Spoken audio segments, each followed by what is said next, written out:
कया चक्षुरुन्मिलितं येन तस्मै श्रीगुरुवे नमः।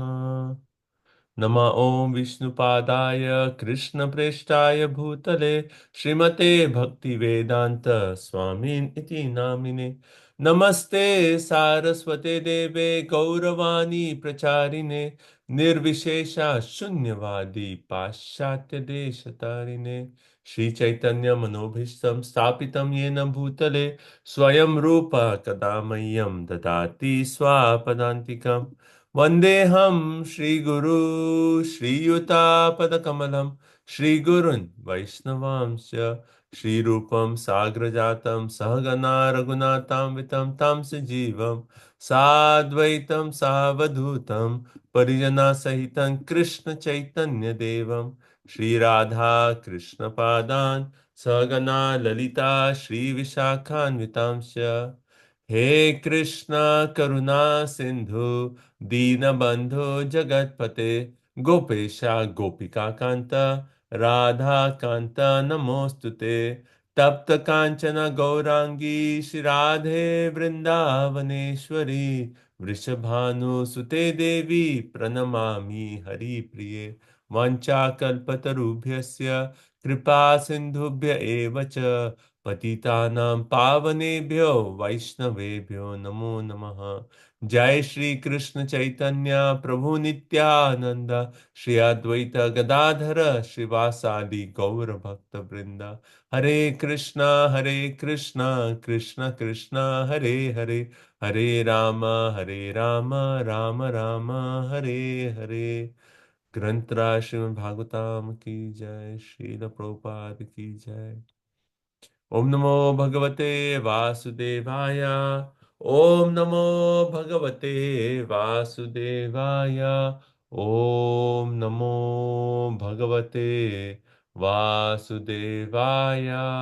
नारायण नमस्कृत्यं नरं चैव नरोत्तमं देवीं सरस्वतीं व्यासं ततो जयमुदीरये। श्रीमतां स्वकथा कृष्ण पुण्य श्रवण कीर्तनम हृदयन्तस्थ भद्राणि विधुनोति सुरसतां नष्टप्रायेषु अभद्रेषु नित्यं भागवत सेवया भगवती उत्तम श्लोके भक्तिर्भवति नैष्टिकी। सर्वशास्त्रादि पीयूष सर्ववैदिक सत्फल सर्वसिद्धांत रत्नाध्य सर्वलोकैक दृक्प्रद सर्वभागवत प्राण श्रीमद्भागवतो प्रभु कलिदन्तोतितादित्या श्रीकृष्ण परिवर्तिता परमानंद पाठाय प्रेम वर्ष अक्षराय ते सर्वदा सर्वसेवाय श्रीकृष्णाय नमोस्तुते। मद एक बंधु मद संगेन मद गुरुन् मद महाधना मद निष्ठारक मन भाग्य मद आनंद नमोस्तुते। असाधु साधु तादाइन अति नीचो च ताकरा हा नामुंचा कदाचिन मां प्रेम न हृत कंथयो स्फुरः। Accompanied by pure love of Krishna, please manifest yourself in my heart and throat. Srimad Bhagavatam ki jai. Okay, welcome everyone. Nice to see all of you. Thank you so much for joining. So we are reading, we are discussing Canto 3, chapter number 23, Devahuti's Lamentation.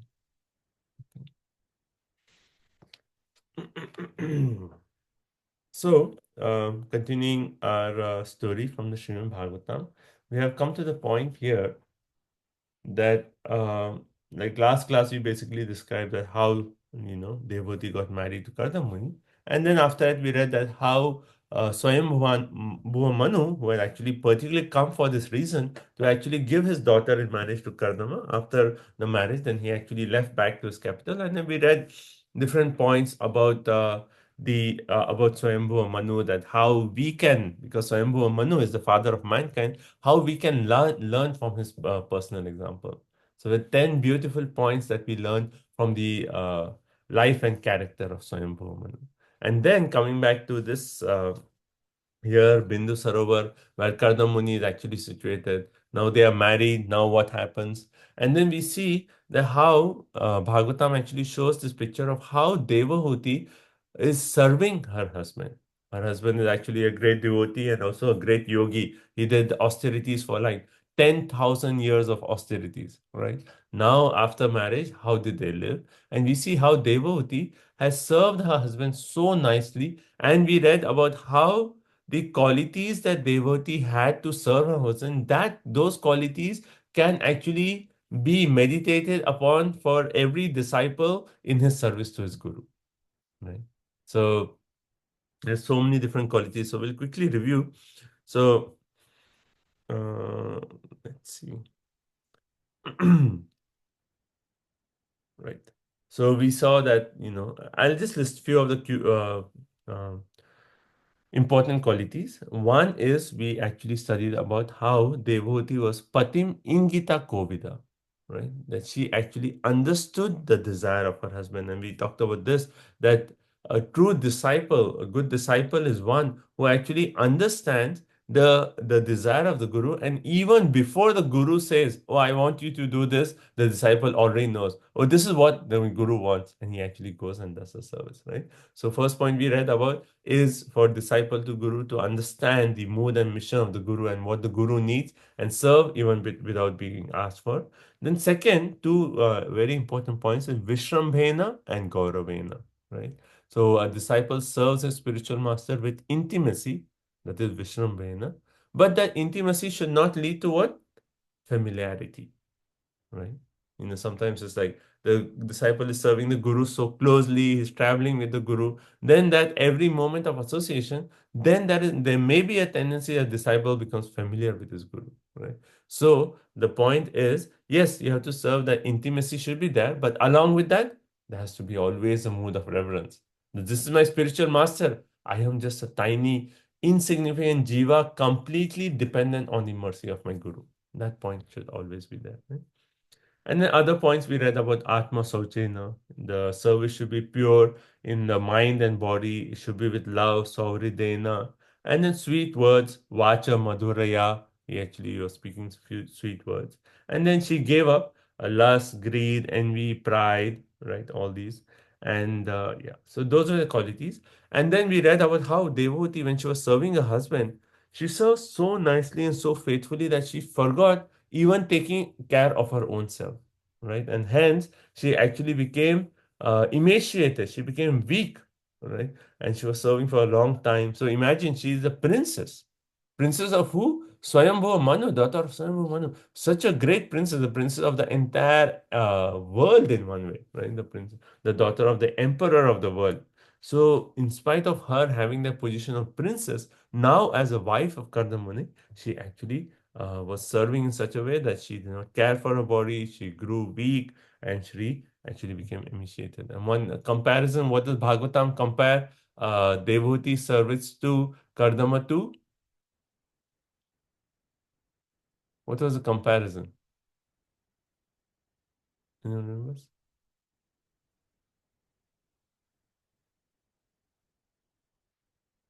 Devotee service to her husband is compared to Parvati's service to Lord Shiva, right? Why is that? Because even Parvati, she is actually a daughter of one way Prajapati Daksha, right?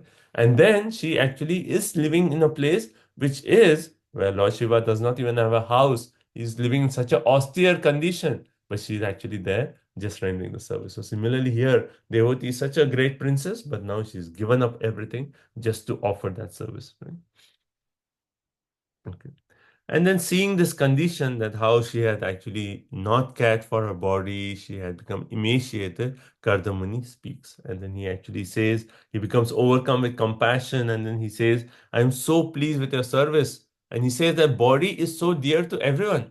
Everyone gives first preference. My body should be happy, right? I should get good food. My cat should be there. But you have sacrificed your entire body just to render service to me. So Kardamuni is so pleased with that service. And then what does he see in text 7? Let's just read the translation, I think 7 and 8, and then we'll continue. So, who would like to start? Translation for 7 and 8. Hare Krishna. Kardama Muni continued, I have achieved the blessings of the Lord in discharging my own religious life of austerity, meditation, and Krishna consciousness. Although you have not yet experienced these achievements, which are free from fear and lamentation, I shall offer them all to you. because you are engaged in my service. Not just look at them. I am giving you the transcendental vision to see how nice they are. Kadavamuni continued, what is the use of enjoyments other than the Lord's grace? All material achievements are subject to be annihilated simply by a movement of the eyebrows of Lord Vishnu, the Supreme Personality of Godhead. By your principles of devotion to your husband, you have achieved and can enjoy the transcendental gifts very rarely obtained by persons proud of aristocracy and material possessions. Hare Krishna. Mhm. So, this is actually a process of Krishna consciousness. What is the process? Our whole mood is to just focus on the mood of service and then anxiously wait that when the spiritual master is pleased, he will give me what? That bhakti that is in his heart. We are all we need that, how we say it, bhakti comes from whom? From a bhakta. That's the only way we can get bhakti. So, what is our point? We just focus. Okay, I just want to please my spiritual master. Keep serving the spiritual master. And when the spiritual master he sees, oh, my disciples have rendered such nice service, then from his heart he actually gives. And here we see what Kardamuni is saying that I have performed austerity for such a long time austerity, meditation, Krishna consciousness for 10,000 years. And though Devahuti, she herself has not experienced all this, he is actually able to give her this benediction. Basically, he is giving her bhakti, he's giving her love of Godhead, and he's actually just by being with her service, he's saying, here, take it. And then also he says, I'm giving you the vision to see what I'm giving you, right? Because if you do not know the importance of prema, then you get the gift and you may not appreciate. And you were saying like, Guru Maharaj, I served you so much. I was expecting you would give me a new house, new car, material opulence, right? No. If you really understand the value of prema, then you say, oh, nothing higher than that. And Kardamuni in the text number 8, he actually explains how this is the most precious gift, right? So all we want from our spiritual master is with all our service, spiritual master, Guru Maharaj, please bless us with that mood of bhakti. Bless us with devotion. That's the only thing we aspire for, right? Okay, and in right. And also he makes a point that how this mercy is free from fearfulness. Right. And we discussed few shlokas on this. Prasade sarva dukhanam, hanya asyopajayate, prasanna chetaso yaso, buddhi parya vishyate. For one who is satisfied in Krishna conscious, the threefold miseries of material existence exists no longer. Such satisfied consciousness, one's intelligence is actually established. Right. And Prabhupada also makes the point that this is the secret of success, right? The secret of success is what? That just by serving the spiritual master, we will get all perfection, right? And Prabhupada often quotes the verse, Yasya deve parabhaktir, yatha deve tatha guru, tasya katita yartha prakashante mahatmana. Everyone knows this verse? Right? So very famous was Prabhupada so often quotes this. Yasya deve parabhakti. Just by having implicit faith in what? In both Guru and Krishna, then all the imports of the Shastra will be revealed to such a person. That means everything is revealed to one who has that implicit faith in Guru and Krishna. Right? Now, I was thinking of another point in first canto, second chapter, in that verse there it says Nashtapraya Shobhadreshu Nityam Bhagavata Sevaya Bhagavati Uttama. Yeah, in that shloka, right? In the purport, Prabhupada makes this point that human mind, human intelligence fails to understand, this entire process. Then how, like, someone may say, like, okay, I'm just doing humble service to my spiritual master, I'm washing his clothes, I iron his clothes, I'm carrying his bag. How bhakti will come from this? Prabhupada makes that point. Human intelligence fails to understand how by doing that menial service one can get bhakti. Right? That means what? This process is a transcendental process. It's not like a material thing that, oh, I am doing this, and hence some material exchange will come. No, when the guru is pleased, then Krishna is pleased, and then from the heart of the guru, that bhakti is actually transferred to the heart of the disciple. Right? In the 10th canto of Srimad Bhagavatam, when Krishna's appearance, the birth of Lord Krishna is explained, then it says, how did Krishna actually appear? He appeared in the heart of Vasudev, and from the heart of Vasudev, he was transferred into the heart of Devaki. And Prabhupada and purpose says, this is Diksha, this is initiation, right? That from the heart of the Guru, that bhakti is transferred into the heart of the disciple. That is Diksha, right? That means that a Guru is one who actually has Krishna in his heart. Not Paramatma feature, we are talking of actually Krishna in the heart, right? So then he can actually give Krishna to others, right? Hence in that bhajan also, what do we say? Krishna se tumhara, Krishna di te paro, tumhara shakati ase. Krishna is yours, right? Krishna said, Tumhar Krishna dite paro, Tumhara Shakati. You can give Krishna to everyone because Krishna is right in your heart, right? Amito Kangala, Krishna, Krishna boli dhahi tavar pache bache. I am just Kangala. I am empty-hearted. I am stone-hearted, but I'm just running behind you, oh spiritual master, crying, give me Krishna, give me Krishna, right? So that's the mood of disciple and guru, right? So in text number 8, further he actually makes the point that what is the use of any other achievement other than this mercy, this bhakti? Right? Then he makes a point that just by the movement of the eyebrows of Lord Vishnu, everything else will be actually vanquished. And the movement of eyebrows of Lord Vishnu is what? The time factor.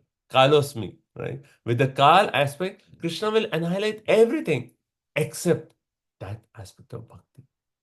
Right? And that aspect of bhakti. Actually, Krishna himself does not give bhakti. Who gives bhakti? The devotee. The devotee. Right? Krishna is hesitant to give that bhakti. Why?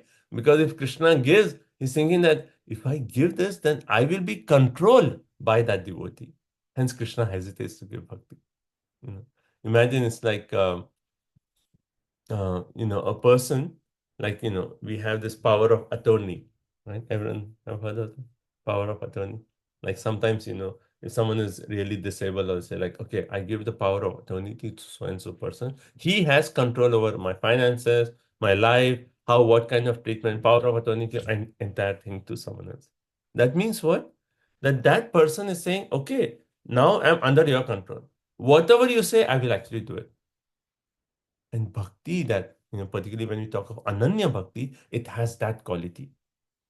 That quality, not Mishra Bhakti. The Bhakti which is actually given by Srila Prabhupada, Rupa Goswami, Anya Vilasi, it has that quality of that it actually brings Krishna under control. Brings Krishna under control. Hence, Krishna is hesitant to give that Bhakti freely. Right? Krishna will come under control of such a devotee. But the devotees are so merciful that they will actually just give Krishna to everyone, give Krishna to everyone. Right? So hence Kadamuni is making the point, what is the use of anything else? Just by the eyebrow movement, that means time factor, everything else will be annihilated. But you, he's telling Devahuti, that by your principles of devotion to your husband, you have achieved and can enjoy transcendental gifts very rarely attained, right? Bhakti is very rare, right? To get the gift of bhakti. What is the proof of this, that bhakti is very rare? I mean, there's so many proofs actually. But in Bhagavad Gita, what does Krishna say? Manushyanam sahasreshu kashid yatati siddhaye. Yatatam api siddhanam kashid veti mam tatvata. There are out of so many thousands of men, very few may endeavor for perfection. And out of those who endeavor for perfection, hardly one knows me in truth. That's how rare bhakti is. And again, we see this chat. Even Bhagavatam is that Chaitanya Charitamrita in the instructions of Lord Chaitanya to Rupa Goswami. Again, there we see where he actually says, oh, there are so many living entities. And then out of them, he says, well, there are very few who actually take to the Vedas. But those who take to the Vedas, most of them are just following the Vedas in a very ritualistic way. Right? And out of those, everyone who takes the Vedas, there's a small percentage. And then he goes and there's like a hierarchy, one after another, one after another. And then he says, finally, who has that devotion, the pure devotion, is so rare. Right? So we are actually one so fortunate that we have come in contact with Srila Prabhupada, who's giving this transcendental gift to us, right? Which is very rarely thing. So this is what Karna Muni has said, and we have discussed these points. And Prabhupada in this purport, he actually talks about this mood that how Lord Chaitanya Mahaprabhu, he's come and he's broken open gates, the gates of love of God. He's saying, everyone, please take, right? And we discussed some shlokas from Chaitanya Charitamrita last time. Mage va na mage mage keha patra va apatra ihar vichar nahi jane deha matra. Right? Those who are asking mage, na mage, those who are not asking, patra, those are qualified. Apatra, those are not qualified. They are not seeing anything. Panchatattva is not seeing. They are just freely distributing. Love of God, take, everyone take. But only one prize you have to give. What is that prize? Shraddha. You should have the faith. Right? The faith. Like how in that Nityananda Ashtakam, one of those slokas actually says that Nityananda is going door to door and he's asking what? Please chant Hare Krishna. And the shloka says that one who actually takes to the chanting of Hare Krishna, one who actually follows the instruction of Nityananda Prabhu and chants Hare Krishna incessantly, Nityananda Prabhu says, I will take responsibility for you. Imagine, that's such a big thing, right? Even in our devotional circle, if we have like a mentor or, our guru comes and says, once I give you initiation, I'm taking responsibility for your spiritual life. That means if you're going wrong, the guru will come and say, okay, I'll correct you. This is wrong. Do like this, do like this. So guru takes responsibility, right? Prabhupada said, don't make me come back again. Right? That means what? The guru is taking responsibility. Indravarman Swami Maharaj, every time in initiation, you should hear his initiation lecture. He says, okay, now I'm taking responsibility for each one of you to take you all the way back home, back to Godhead. Don't make me come back to do this. You know. So they take responsibility. So imagine now the Panchatattva, they are Nityananda Prabhu saying, I'll take responsibility for you. That I'll make sure you go all the way, attain the lotus feet of Sri Gauranga Mahaprabhu. Hare Krishna, Prabhuji. Yes, ma'am. Prabhuji, when you give a reference, is it possible to give the reference also when you quote a shloka? Thank you so much. So that is the one I quoted from Chaitanya Charitamrita is Adi 9:29, right? And there's one more that's along these lines. Patra patra vichara nahi sthana yei jena paye tanha kare premadana. That again, this is similar. Patra apatra vichara nahi. They don't see who's qualified, not qualified. Sthana. They don't see whether the right place or not. They are simply giving out love of God. So that's again Chaitanya Charitamrita Adi 7:23. Okay, so any comments up to this point? It's okay, everyone. Prabhu, what could be this vision of attaining bhakti means? Like, what is that vision will show? Like his Kardamuni is saying, I'm giving you blessings of the vision of what you're going to get, transcendental vision to see how nice they are. Hmm. So, So what get the vision?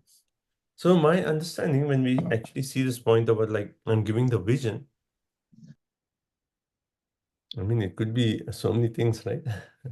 Like how I'm thinking of the first canto when Vyasdev was actually, despondent, Narad Muni came. And then Narad Muni blessed Vyasdev. He told his whole story and blessed Vyasdev. And then Vyasdev, what vision he got? He saw everything. He saw Krishna. He saw all the incarnations. He saw Maya Devi. He saw living entity. He saw everything. Now here, my understanding of giving the vision was basically uh, the point about appreciating that mood of prema. Because that's why I was repeating the point last time also that if we are getting a gift and we don't appreciate that mood, then we'll be like, okay, what is this? So that vision where we appreciate that how prema is actually the highest. But beyond that, what is she actually seeing? That I'm not sure. But yeah, appreciation of that gift that he is receiving. Prabhu, also, is this mentioned prema? Because Yeah, Prabhupada in the purport says love for that. yeah, I read that. It's like prema? I mean, that's what Prabhupada says in the purport. We see in text. I think Text the 8, purport. Prabhu is Yeah. Prabhupada is saying. 8, yeah. Chapter 8. See, he willingly gave love of God, and he recommended that she accept it and enjoy it because he had already achieved it. Eight. Love of God? That's like such a high stage, right? Yeah. I mean, aren't we supposed to have like Bhagavatam, like it teaches like how love of God it is the last to be at, I mean, See, farthest. that's the point. Like, we have this whole path, right? Adho Shraddha, Sadhusanga, Bhajan Kriya, Anartha Nivritti, and so on. You go through a journey. And then finally, last is prema. But that's the power of that association with the devotee. And that's why Bhagavatam is saying, love matra, like Chaitanya Charitamrita says love. And then tulyama lave napi, same verse, like same theme. But even love matra association, what can you get? You can actually get prema. You don't have to go through all the journey step by step and Bhagavatam, like Chaitanya Charitamrita gives the example of Mrigari the hunter. Hmm. I mean, like he was like immediately, like that is, so there's a sadhana, right? And then there is one is sadhana siddha, nitya siddha, and kripa siddha. So Right, kripa siddha is just like mercy comes and immediately, immediate. So one way, imagine now they're going to have a child, and child is the supreme personality of God. So Krishna himself is appearing as a child. What more do you want? So yeah, that is interesting. Prabhupada makes a point that transcendental love of God. And he actually in the sloka it says that transcendental gift. You have achieved rare transcendental gifts which are very difficult to obtain for anyone else. Right? Maybe it could also show like how, we have the Bhakti Lata going all the way up. I mean, very interesting if we also get to see what is our attaining our bhakti would mean, like So seeing that journey, how our bhakti is going. or probably our own swarup, bro, as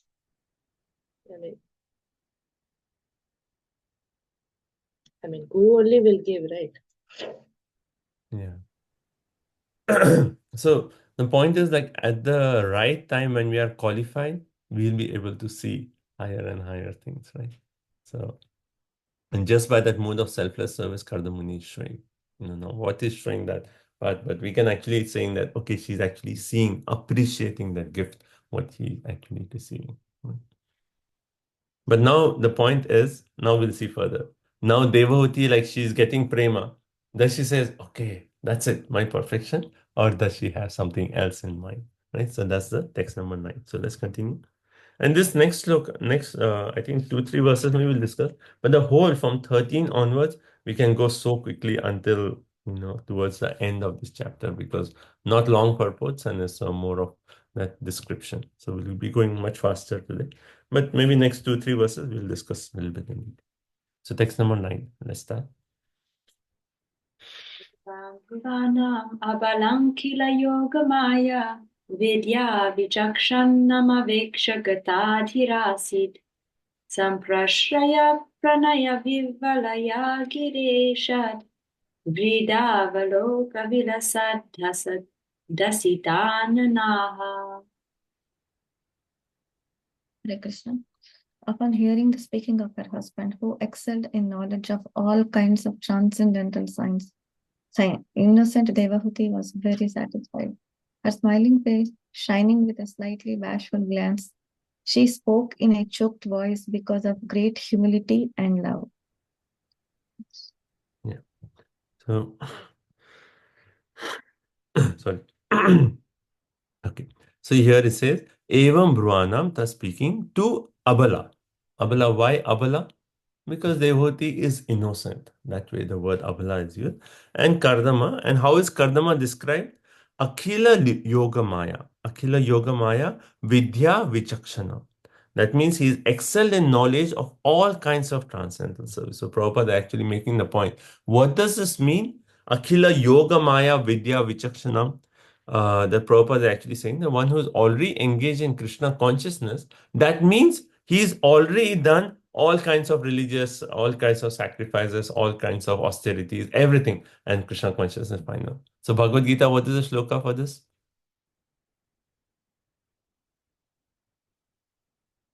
That one who takes up the path of bhakti, that means he's already done all the other processes and he's actually getting the result of all the other processes. 8th chapter.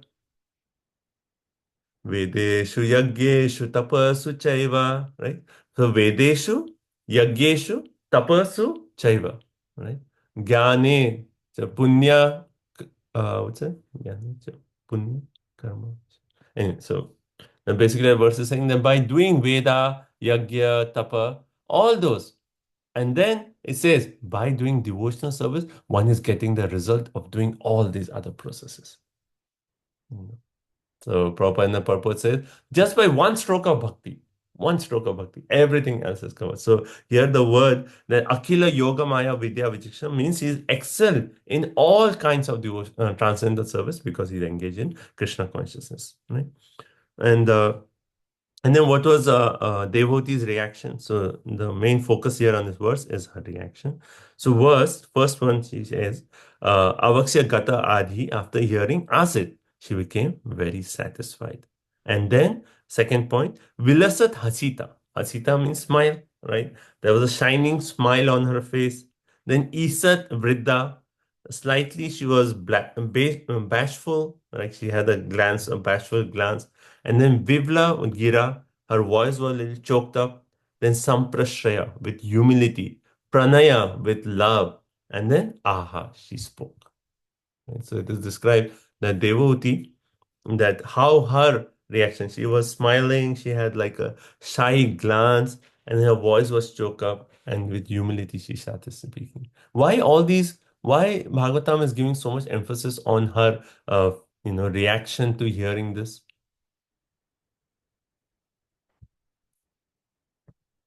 What's the point? See, one is the point that imagine what you are receiving. Like imagine the guru comes and says, okay, I'm satisfied with your service. Here, I'm giving you prema. Right? And so here the point is that yes, she understands that my husband is giving me a wealth of enjoyment and liberation, which is beyond my experience of the present world. This is not ordinary pleasure. This is what the Vishwanath Chakravarti Thakur is saying in his explanation. Right? She knows that this is not, but she has something else in her heart. Right? So because that she's one way receiving the gift and feeling that, wow, I'm receiving the highest gift. I'm not qualified, but I'm receiving something which is beyond this entire material world. At the same time, I have, something else to ask for. So that combination of that mood is expressed through her facial expressions and how her voice is choked up, and with humility, with love, she's actually speaking. Right?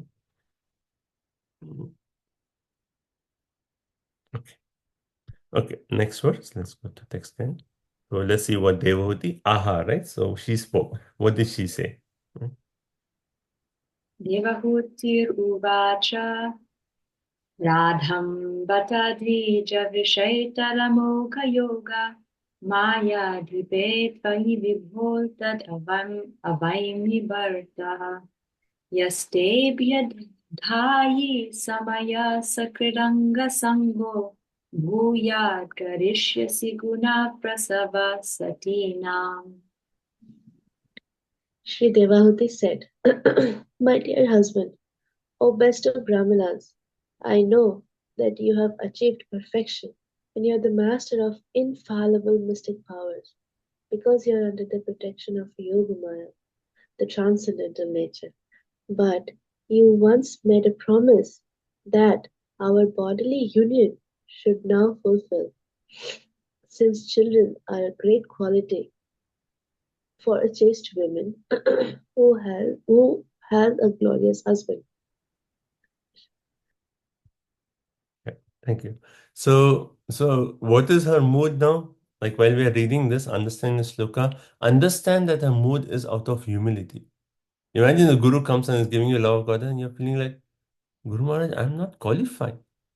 I am like so fallen, and you're giving me the highest. So a mood of humility, right?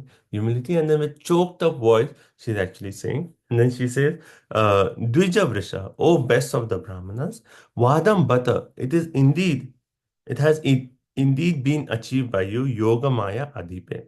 So this is basically saying that, I know that you have achieved perfection and you are the master of infallible mystic yoga. So Yoga Maya Adhipe, you are the master of that Amoga, infallible mystic power, right? So she knows that, okay, you are giving me. It's not, I don't have any doubts about that. You have achieved it. You are so great. And hence she's using the Dvija Vrashaha and all those qualities saying, yes, yes, yes, I know that you are right there. You are you have achieved all that perfection. But then she actually said, Bhrataha. So Bhartaha. Bhartaha means, oh husband. So it's so interesting that one is the mood of like, yes, I have received that special love of God. But now she's saying, oh husband. Why?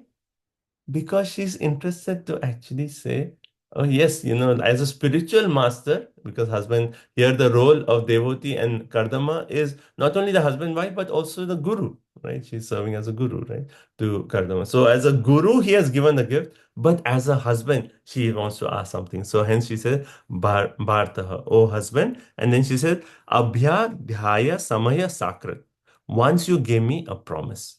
And what was the promise? Anga sangaha. Anga means body, Sangaha, union. That the union of our body, Garishe Gunaha Prasava Satina. We'll actually have children.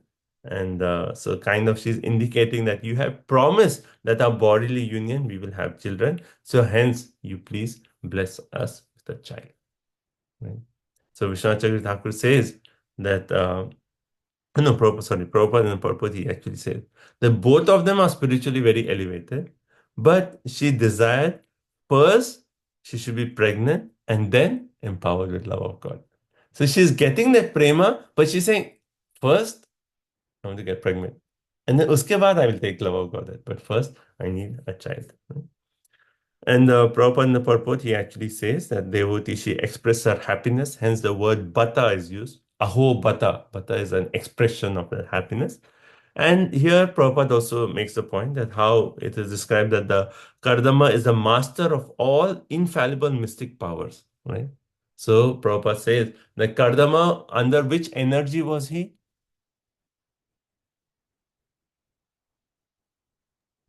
Internal energy. Internal energy, right? So what is Bhagavad Gita shloka?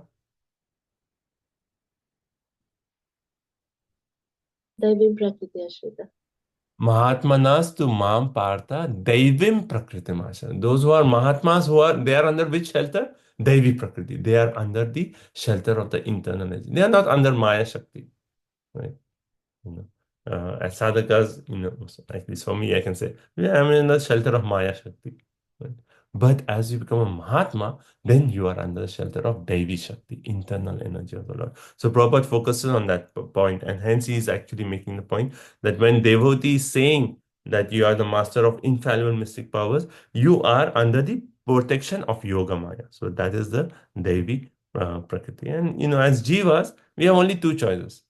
Either under we are Maya Shakti or Devi Shakti. Marginal means what? Means it is on the border, right? So Prabhupada often gives the example of the sand on the beach, right? You walk on the beach, sometimes it is exposed to air, sometimes it is exposed to water, right? So similarly, we have only, like I said, digital option, 0, 1. 0 is Maya, 1 is Krishna, Devi Shakti. So either we are there, here or there, right? And also it is, as we are progressing in bhakti, it could also be that, that now one moment we are under Krishna shelter, one moment we are under Maya shelter. We keep jumping, right? We keep jumping. We may have like some really intense japa and we are like really focused and we are really like praying to Krishna, praying to Radharani, like really. And we may be like really experiencing that, that moment under the shelter of the Devi Shakti. Then after some time, we may like, open our eyes and see something, and immediately like our Maya may come like, oh, this is there. Let me do this, right? And then we keep jumping. So one of the stages in that 9 stages of bhakti, we see in Madhurya Kadamni, Vishwanath Chakravarti Thakur actually explains this, that we keep jumping from here to here, right? One state to another. So So, but for Mahatma Kartama, he's certainly a great soul. He's under the spiritual energy, therefore, is directly connected with the Supreme Lord.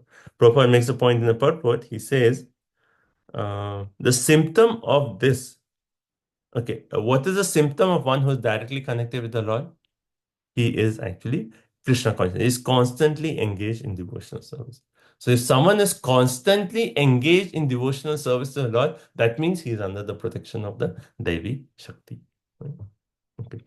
And then Prabhupada next makes the point. So that's the first part of the purpose. Second part of the purpose, he talks about how Devati is anxious to have a son, right? And she says the chaste woman to have a child by a great personality is most glorious, right? So Prabhupada is explaining that when the woman, like she has such a great husband, she's desiring to have a son just to expand the qualities of her husband. That means what? The qualities of the husband, which are so great, will be manifested in the child, right? Hence, it is the ambition that those qualities of the husband be manifested in the child. So that's the point that, and she's saying, right? So Prabhupada explains, husband and wife qualities are expanded through their children, right? Okay. Okay. Next, and also Prabhupada says three itself means to expand. That is the nature of a woman to have that child. Text 11. तत्रेति कृत्याम् उपशिक्षयतोपदेशम् येनैष मे कर्षितोऽतिरिरम् येनैष मे कर्षितोऽतिरिरम् स यात्मा सिद्ध्येतते कृतमनोभवदर्शिताय दीनस्तरीश भवनं सदृशं विचक्ष्व. Vibhuti continued, My dear Lord, I am struck by excited emotion for you. Therefore, kindly make what arrangements must be made according to the scriptures, so that my skinny body, emaciated through unsatisfied passion, may be rendered fit for you.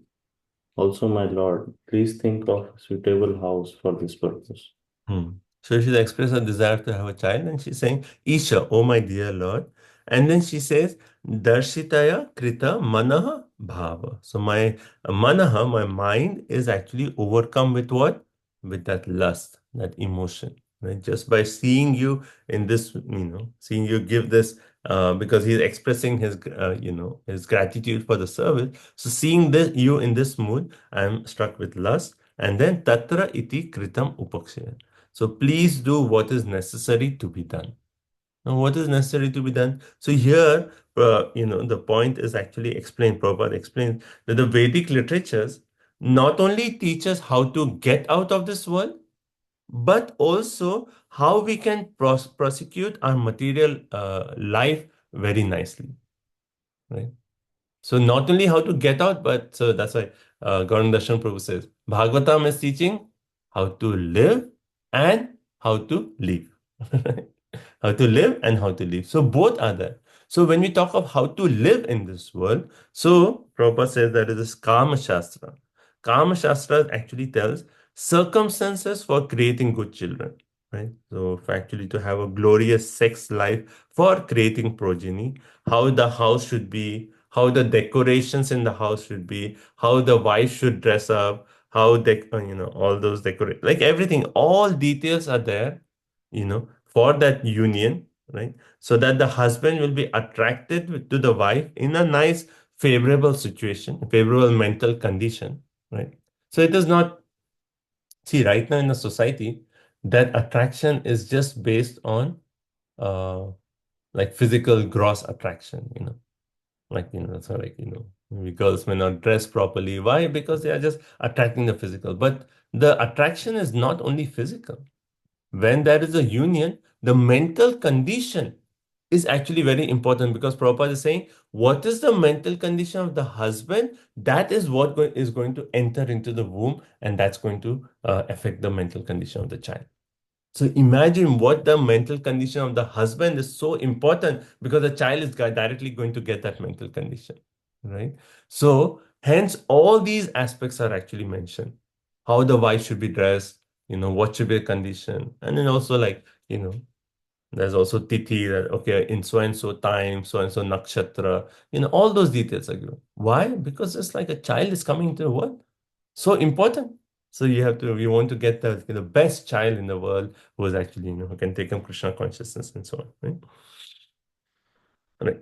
And then also Prabhupada makes the point that when the attraction of the husband is more than that of the wife, then a male child is produced. And then the attraction of the wife is more than the female child is produced. So this is actually further, Prabhupada explains that point also further in the purports. This comes a few times in these purports.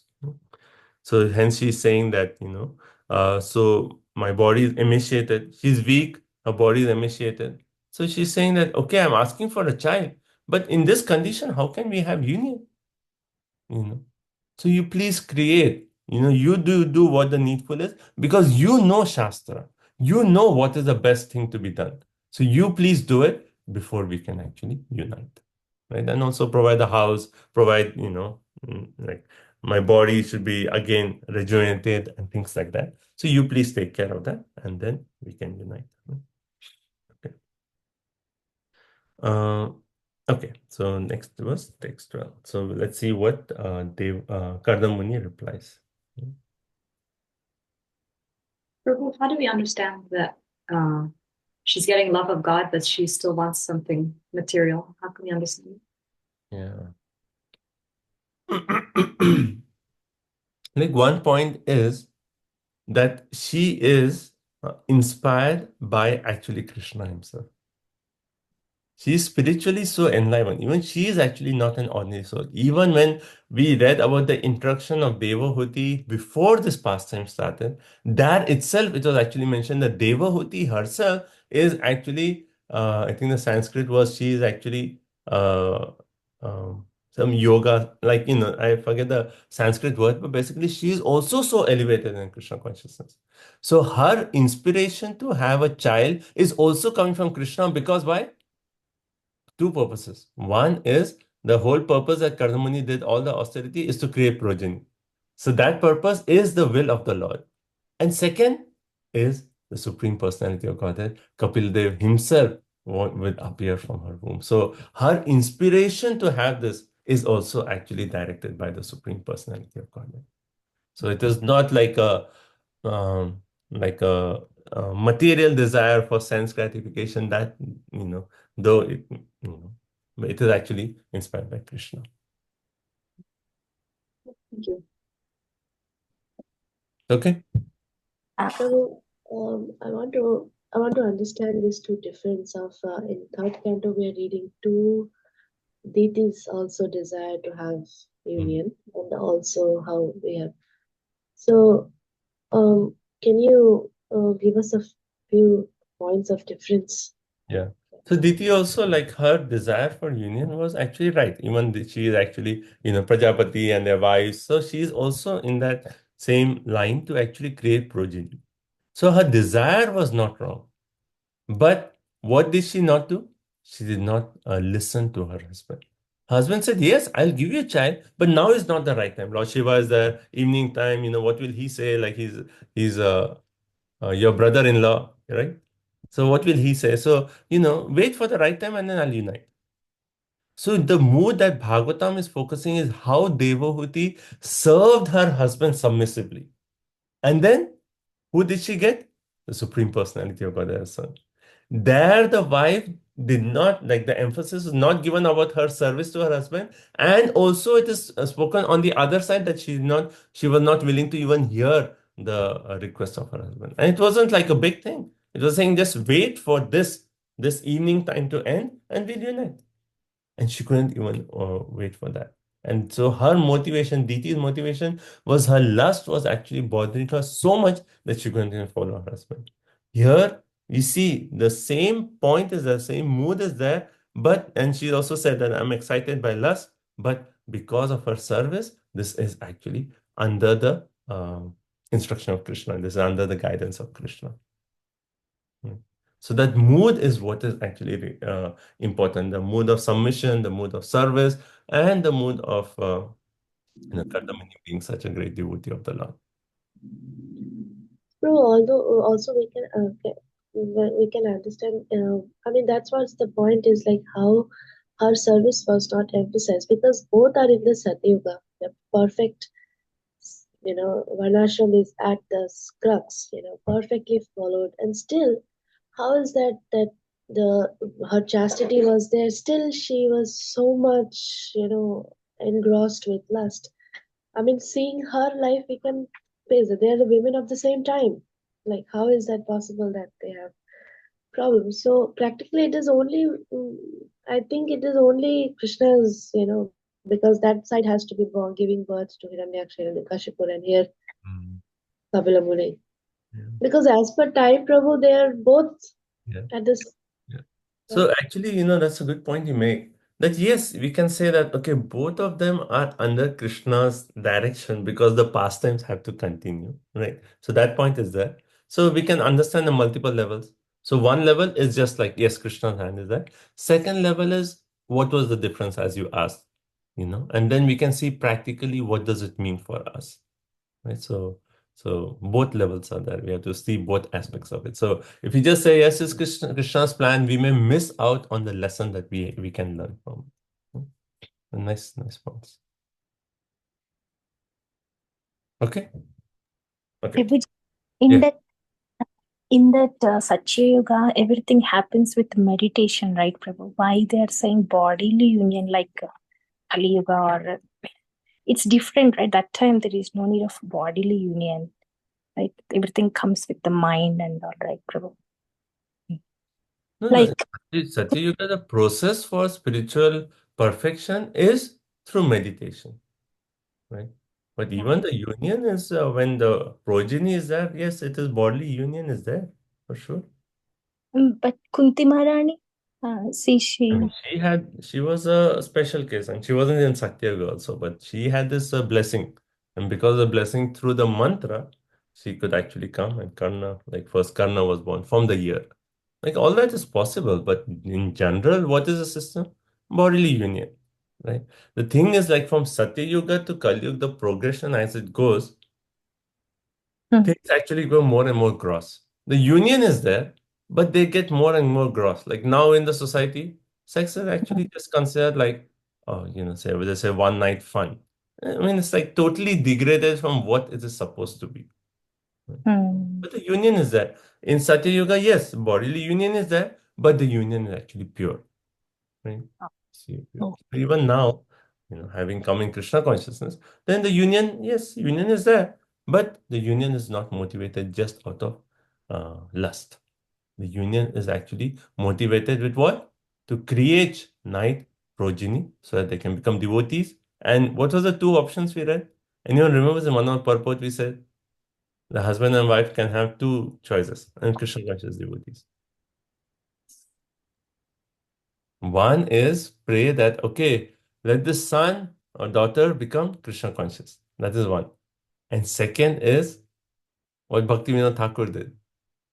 Praying for a ray of Vishnu that he's already a pure devotee so that he can preach Krishna consciousness everywhere. Right? Prabhupada said these two things are there, right? Yeah, so that is the mood of devotee. Like either, we pray for, oh, please bless me with children so that they can actually become top book distributors, distribute Bhagavatams all around the world, can pray in that way. Or we at least pray that, okay, whichever soul is coming, let them become Krishna conscious. Okay, thank you, Prabhuji. text 12. Maitreya Uvacha Priyaya Priyam Anvichan Kardamo Yogam Astitaha Vimanam Kamakam Kshatas Taryeva Vivar Eva Virachikarat. Maitreya continued, O Vidura, seeking to please his beloved wife, the sage Kardama exercised his yogic power and instantly produced an aerial mansion that could travel at his will. So amazing. So Maitreya is saying, Shata, O Vidura, Priyaya Priyam Anvichan. So desiring to please Anvicha, desiring to please his Priya, his beloved wife, then Kardama Yoga Ashitaha, because he was empowered with all the yogic siddhis, right? Tari Vimana. Vimana, right? We know Vimana, right? Even we say Vimana as airplane. So Tari Vimana Kam. Instantly he produced an airplane. And not only that, it was Kamagam. Kamagam means it could actually move at will. Imagine like having an airplane and you're like, okay, I think I want to go to Hawaii.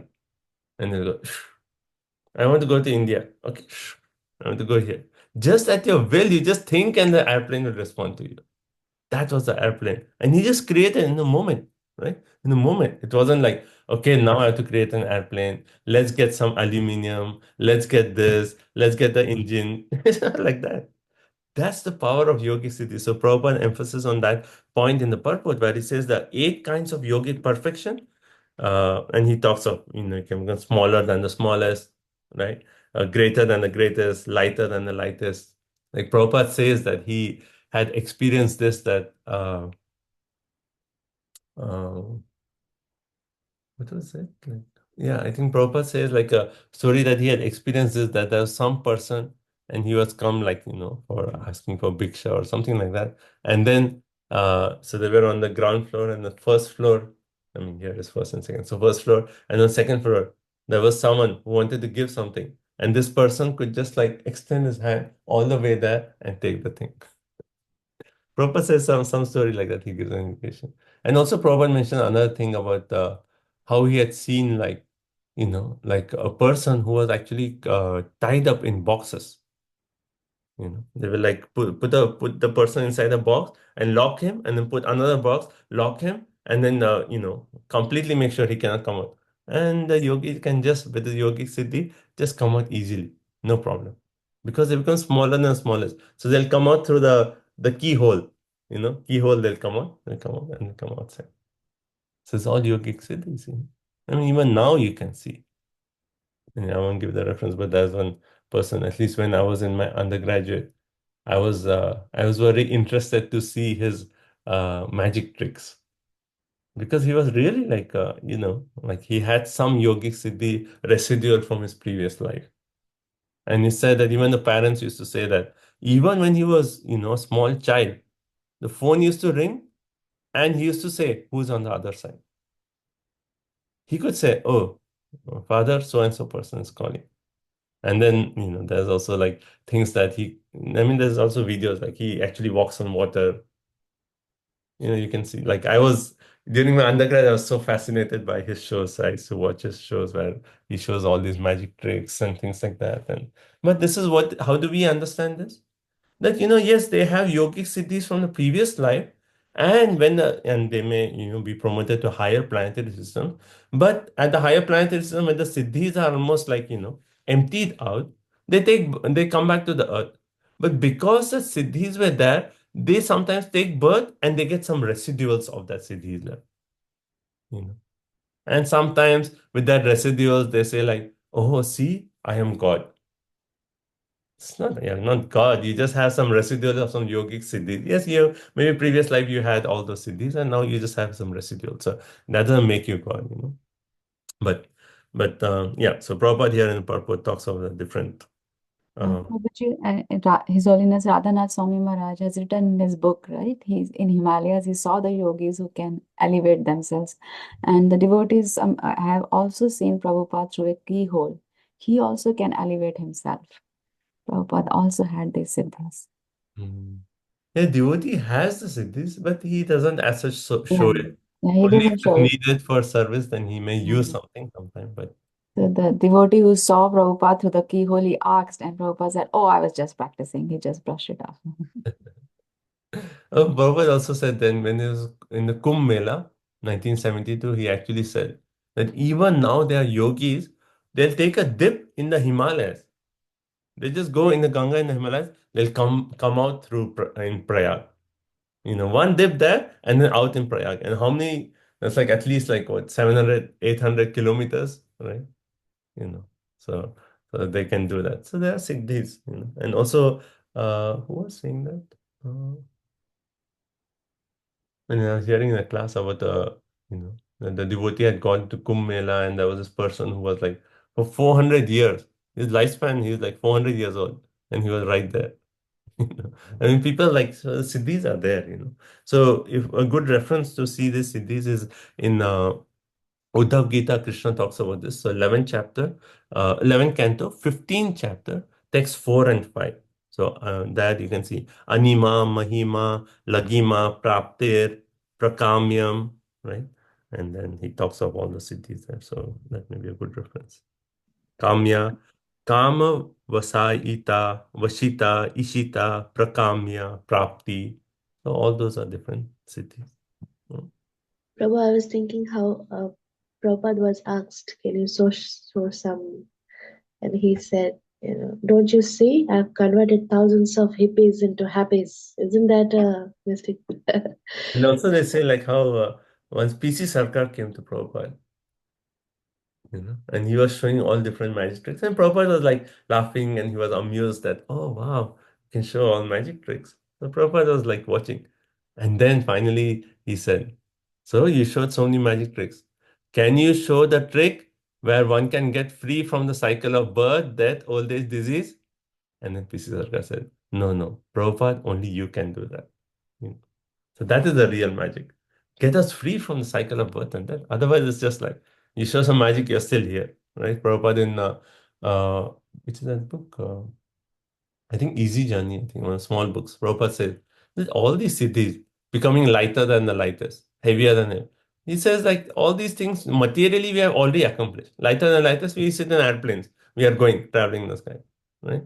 So we have achieved all the cities. We have to see what is beyond all this. So, okay, text 30. So now we'll go fast. So now it is all description of the airplane and yeah, text 13. Sarvakamadukam divyam sarvaratna samanditam sarvaridhyupachayo darkam manistambhair upaskritam. Translation, Srila Prabhupada ki jai. It was a wonderful structure, bedecked with all sorts of jewels, adorned with pillars of precious stones, and capable of yielding whatever one desire. It was equipped with every form of furniture and wealth, which tended to increase in the course of time. Hare Krishna. Yeah, so amazing. Sarva Kama Dugam. Imagine having an airplane, and when you're traveling in an airplane in India, and sometimes you want water and you have to wait for the person and wait like, oh, where is water? Right? And here, Sarva Kama Dugam, yielding all the desires. The airplane was such that all your desire. And not only that, here it says Sarva Riddhi Upachaya. It was increasing in wealth. I mean, we don't have that experience, right? Whatever we have, we see something and like, oh yeah, looks good. But there's nothing like, oh, this is a jewel and it is increasing just by itself. And it is Sarva Kama. It can fulfill all the desires. So beautiful airplane. And Prabhupada says, to a feeble imagination, how can we cannot even perceive. Like there's a whole airplane, Vimana in the sky. It is made of jewels and it is like, you can go and ask anything.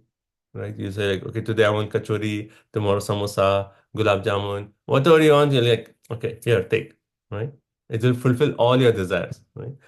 So that's the airplane, and then it is actually the wealth is increasing, and it says, mani stambhiya upaskritam. It is adored with pillars of precious stones. Precious stones. Okay, 14, 15. Oh, okay. I was making the point that Prabhupada says that it actually appears like an imagination, but if the Supreme Personality of Godhead can create so many planets floating in the sky, why cannot Kardam Muni, who is actually empowered by the Lord, create one Vimana, one airplane in the sky? Right? So we understand it this way that even this entire earth is actually floating in the sky. And who has made this? Krishna. And what is there on the earth? Himalayas is there, Ganges is there, ocean is there, everything is there on the earth. But still Krishna has kept it floating, right? So that way we can appreciate Krishna's power and also understand that Kardam Muni, what he is doing is possible because he is empowered by the Lord. Okay, 14, 15. Divyopakaranopetang sarvakala sukavaham patikabhi patakabhir vichitrabhir alankritam स्रग्भिर्विचित्रमालाभिर् मञ्जुसिञ्जत् सदङ्घ्रिभिः दुकूलक्षोमकौशेयैर्नानवस्त्रैर्विराजितम्. Hare Krishna, Prabhuji Mataji. The castle was fully equipped with all necessary paraphernalia, and it was pleasing in all seasons. It was decorated all around with flags, festoons, and artistic work of variegated colors. It was further embellished with wreaths of charming flowers that attracted sweetly humming bees, and with tapestries of linen, silk, and various other fabrics. Hare Krishna. Thank you. So, imagine this, like we have some experience of being in an airplane, right? Now compare this, you visually imagine you go in an airplane and all your desires will be fulfilled. You'll sit and you'll say like, okay, now I want prasadam. Let's get gulab jamun to start off with, and then everything, all your desires are fulfilled, right? And everything is, like in the previous verse we read, it's all like precious stones and pillars, and everything is increasing in wealth. And this verse, what do we say? Everything is equipped with wonderful paraphernalia. And then sometimes we go in an airplane, it's like, oh, it's too cold, AC is too on, too high, or there gets too like there's no air. Here, what they say, Sarva Kala Sukha Ahava. It brings happiness in all the seasons. Then there are festoons, there are flags, artistic work, charming flowers everywhere. There are bees buzzing, bzzz, in a nice way, not in an irritating way. And then there are various tapestries, silk, etc., etc. Okay, 16. उपर्युपरि विन्यस्ता निलयेषु पृथक् पृथक् क्षिप्तै कशीपुभिः कान्तं पर्यङ्कव्यजनासनै. Hare Krishna. The place looked charming with beds, couches, fans, and seats, all separately arranged in 7 stories. Upari. Many stories placed one top of another, right? And each story is separately arranged with beds, couch, fans, seats, right? Okay, so very charming. Okay, 17. तत्र तत्र विनिक्षिप्ता नानाशिल्पोपशोभितं महामरकतस्थल्या जुष्टं विद्रुमवेदिभिः. Its beauty was enhanced by artistic engravings here and there on the walls. The floor was of emerald with coral daisies. Imagine the floor was made of emeralds. Now, if you actually, sometimes for astrology, they say, okay, you have to buy an emerald. If you really buy one emerald stone, which is genuine, it's probably like, I think $2,500 or something. One emerald stone. Imagine. And here the entire floor is made of emeralds, right?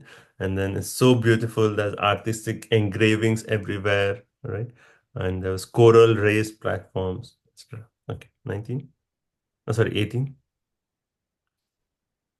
द्वासु विद्रुमदेहल्या भातं वज्रकपातवत् शिखरेष्विन्द्रनीलेषु हेमाकुम्भैरधिश्रितम्.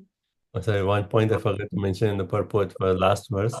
The purport says, now we are very proud of our architecture, right? So like, oh, so good architecture, right? But on the floor, what you'll find? Colored cement, Prabhupada. And then in India, you see like colored cement. They just have cement and they'll paint like red color or something. And that's what. But here we have like floors made of emeralds. Okay, 18. Translation. Hare Krishna. The palace was very beautiful, with its coral thresholds at the entrances and its door bedecked with diamonds. Gold pinnacles crowned its domes of sapphire. Imagine the opulence. The doors are bedecked with diamonds, and then gold pinnacles, domes with sapphire. That means like gold kalash. Like sometimes in a temple we see, right? Gold kalash, something like that. 19. चक्षुष्मत् पद्मरागार्यैर्भद्रभीतिषु निर्मितैः जुष्टं विचित्र वैतानैर् Mahar Harnimatoranai. With the choicest rubies set in its diamond walls, it appeared as though possessed of eyes. It was furnished with wonderful canopies and greatly valuable weights of gold. Mhm. Hare Krishna. The Prabhupada makes this point that they had rubies, so they had diamond walls, right? The floors are what? Emerald. Emerald, diamond walls, and then on the walls they actually have these rubies, and they look like eyes. And Prabhupada says that even during the Mughal time, they used to have palaces, and they used to put like some stones that looked like eyes, you know. And Prabhupada says stones have been taken away by the authorities, but you can still see the castles as it is. So Prabhupada is comparing, yeah. And then, greatly valuable gates of made of gold. Imagine the palace, like gold gates, as soon as you entrance, diamond walls, floors made of emeralds. It's like the tapestries, flowers, bees. Like it was like so beautiful. And 7 floors, so many floors. Each floor having different like couches, furniture, etc. Okay, 20. Hamsa. Hamsa Paravata Vrataiस्तत्र Tatra Nikunjitam Kritiman Manyamanaisvan Adhiruya. Hare Krishna. 323:20. Here and there in that palace were multitudes of live swans and pigeons, as well as artificial swans and pigeons, so lifelike that the real swans rose above them again and again, thinking them live birds like themselves. Thus the palace vibrated with the sounds of these birds. Hare Krishna. It's so funny one way, like they have real birds, swans and pigeons, and they were actually making different sounds, but they also had swans and pigeons which are artificially made.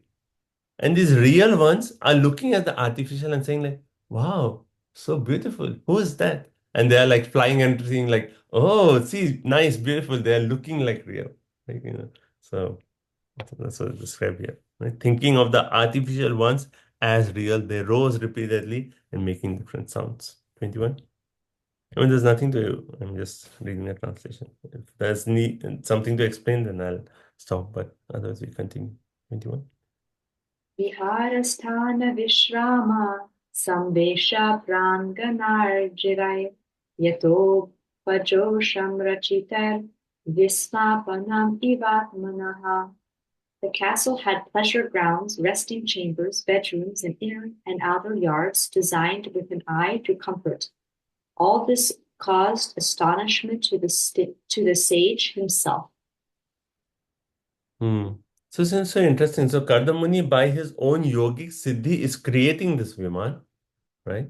And then when the Viman is created, Kardamuni himself is astonished. He's like, wow, this is so beautiful. He himself is astonished. And Prabhupada actually makes the point here. That is the way of a God-gifted person. A devotee like Kardamuni exhibited such opulence by his yogi power at the request of his wife. But when the opulence was produced, he himself could not understand how such amazing thing was created. So what does this mean? See, like Kardamuni, he was previously what he just had like a small cottage in that Bindu Sarovar. Right? Imagine like a small simple hut. But in his Grahast ashram, when that need was there to satisfy his wife with opulences, then actually he said, okay, I will create something nice.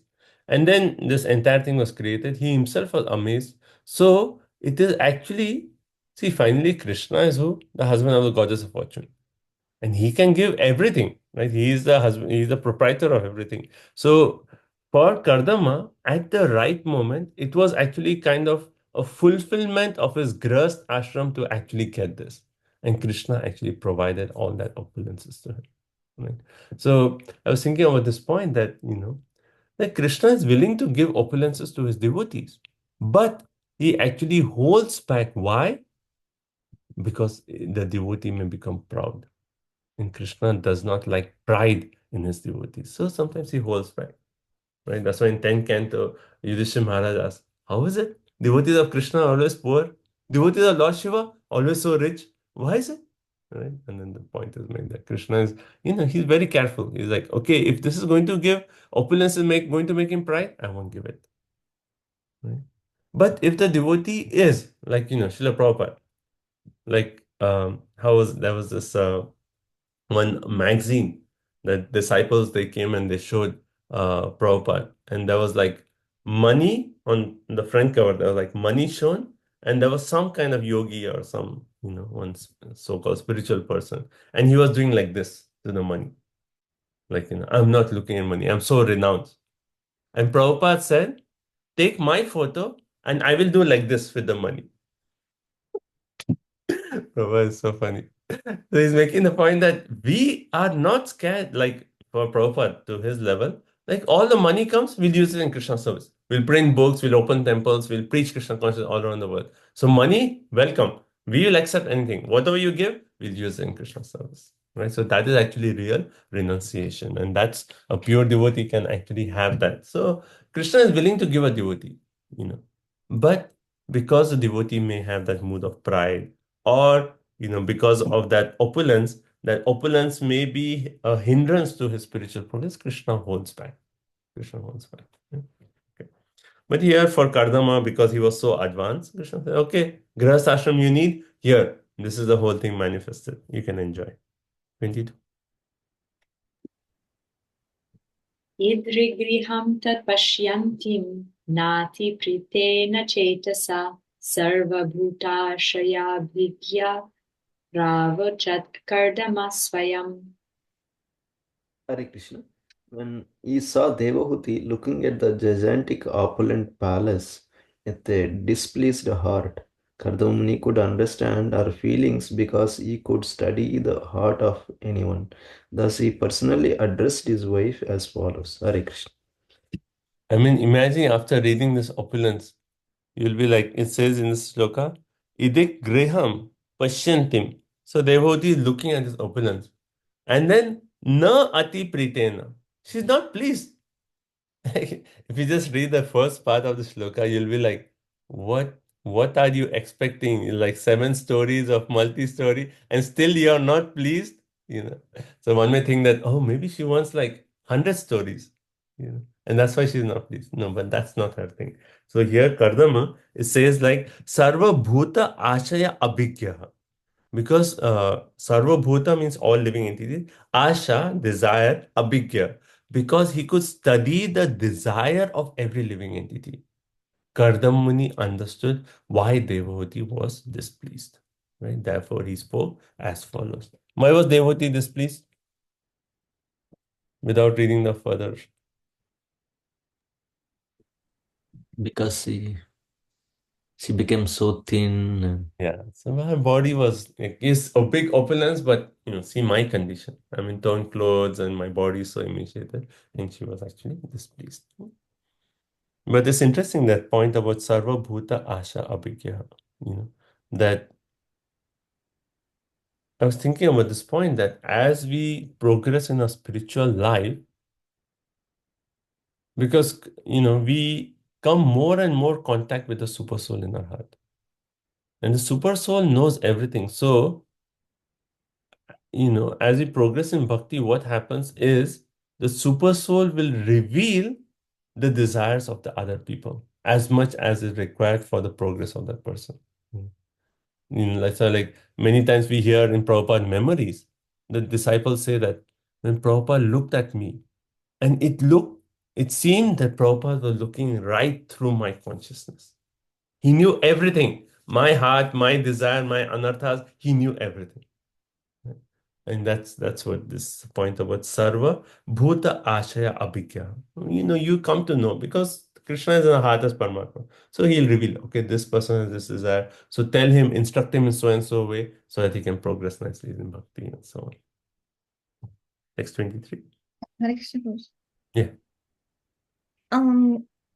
Is she not sad that after having a child, male child, her husband who gave her love of Godhead is going to leave? And that comes later. That comes later. I mean, the chapter that Devahuti lamentation is actually the point that you're referring. That will come later. But so your question was, is she sad because he's going to leave after giving a male child? Yeah.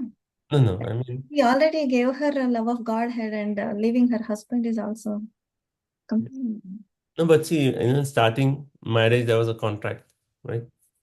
Contract was already there. Kardamuni already said, Swayambhava Manu, I have a contract. As soon as the male child is there, I'm gone. So she knows that is, and that she is actually married to Kardamuni, such an elevated soul. So she knows that is the natural sequence of it.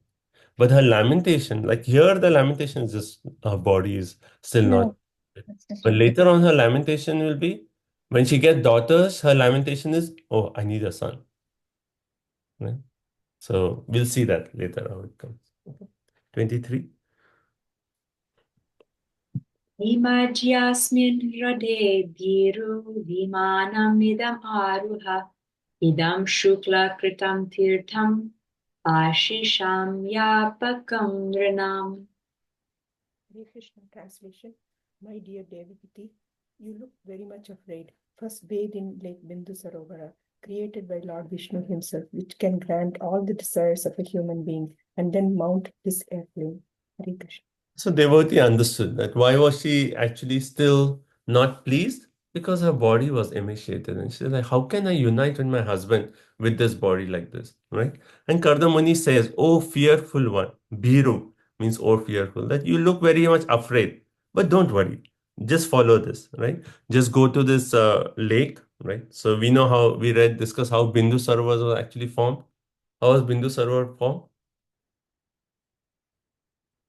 From the tears of Lord Vishnu. And when Lord Vishnu saw Kardamuni and out of that mood of compassion, tears were flowing in that form. So he said, go enter this sacred lake. And then this is created by Vishnu himself. And hence it's a tirtha, right? Asisam yapakam nirinam.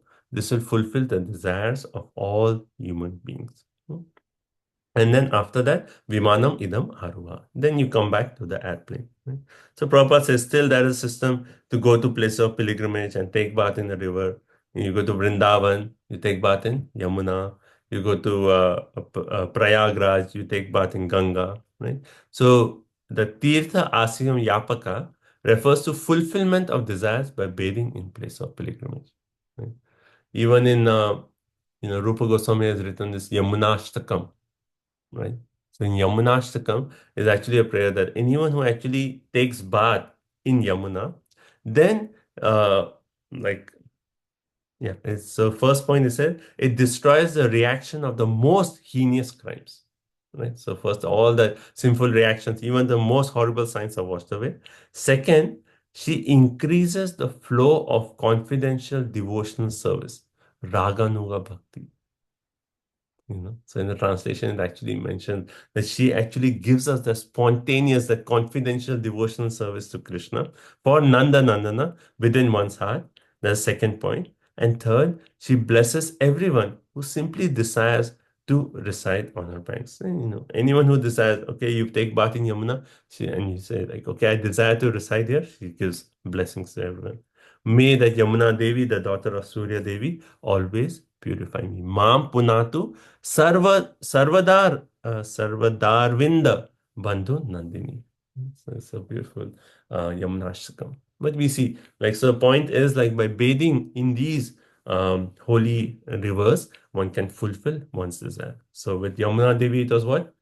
Wash away our sinful reactions, even to the most sinful acts. Then second one, what was the second desire that will be fulfilled by bathing in Yamuna? Raganuga Bhakti. Yeah, the flow increases the flow of confidential devotional service, Raganuga Bhakti, for Nanda Nandana within one's heart. And third is general blessings to everyone. And even in Radha Kund, and that is very special. That also, like Radha Kundashtakam has blessings. What happens when one actually bathes in Radha Kund? When you see Radha and Krishna, even in his very eyes, with his very body, you can actually see Krishna embracing Srimati Radharani. So all those blessings are there. 24. You are really in the mood of going to Vrindavan, Prabhu. Yes, Kartik is coming now. The excitement of Kartik is like, just meditate on offering lamp and Namamishwaram Satchidananda Rupam. Sir, most exciting time of the year, right? Kartik. We should all be excited about Kartik. It's just like, how many days? It's like less than 2 weeks. Less than 2 weeks. 17th Kartik starts. So you all should be excited and already start making plans that, okay, this Kartik, what is the austerities I'm going to do? What more can I do for Krishna? Chanting, maybe more bhajans, more ashtakams, more seva, going to a temple. Like this is already, the plan should be already working in the mind. It's our most exciting time of the year. 24th. Satadbhartu sammadaya vachakuvalayekshana sarajam vibrati vaso veni bhutamscha murdhajan. The lotus-eyed Devuti accepted the order of her husband. Because of her dirty dress and the locks of matted hair on her head, she did not look very attractive. Hare Krishna. Yeah. So she serves her husband so much that she had neglected her bodily care. And here, when she says Kuvalaya Ikshana, lotus-eyed, that means what? That yes, she is very beautiful, but right now because of the service, her body and her clothes are messed up, right? So now the 25. Let's see what happens. Maybe let's just do a translation just for lack of time until 33. Let's just keep going. Translations. 25. Her body was coated with a thick layer of dirt, and her breasts were discolored. She dove, however, into the lake, which contained the sacred waters of the Saraswati. Right, so we read before Bindu Sarovar, it contains the sacred water of Saraswati, and then she entered into the lake, and then 26. In a house inside the lake, she saw 1,000 girls, all in the prime of youth and fragrant like lotuses. Shatani Dasha. Shatani means 100. Dasha, 10. So 1,000. 1,000 girls. She entered into a lake, and 1,000 girls were actually all there, and all in the prime of their youth. And they were Utpala Gandhaya. They were all fragrant like lotuses. Imagine 1,000 girls fragrant like lotuses. And why were 1,000 girls there? 27. Seeing her, the damsel suddenly rose and said with the folded hands, "We are your maidservants. Tell us what we can do for you." So here it says, Vayam karma karitubhyam. Right? Vayam karma karitubhyam. We are your maidservants. Please tell us how we can serve you. Right? So these 1,000 girls. And all these 1,000 girls are created by Kardama Muni's yogic siddhis. Okay, 28.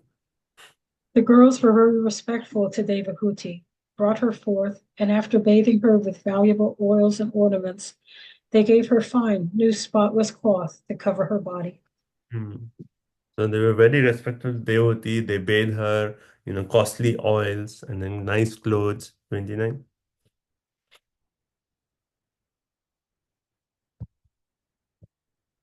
Who's next? 29.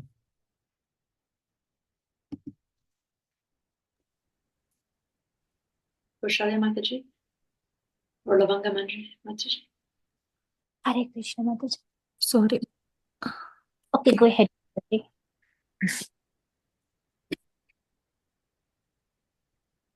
I was little loud. So which verse right now? 29. 29. Okay.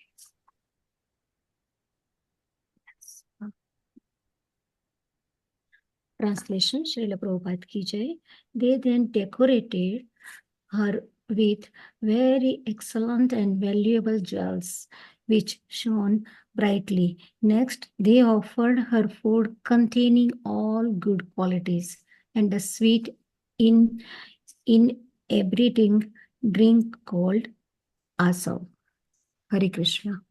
So this asavam, Prabhupada says, the Ayurvedic medical preparation. It's not liquor. It's especially made from drugs and actually helps the health condition. Asavam. And if now, I think some Ayurvedic places you can, they call it asavam. I think it is available, but may not be what is original. But Prabhupada is talking of this asavam. And like You know how Prabhupada has all this knowledge? He was a pharmacist before, so he knows everything. Right. So anyway, she was decorated with all these jewels and shining brightly, nice food, and then this beverages asava. 30. Long Manjimati. Hare Krishna Prabhuji. Then in a mirror she beheld her own reflection.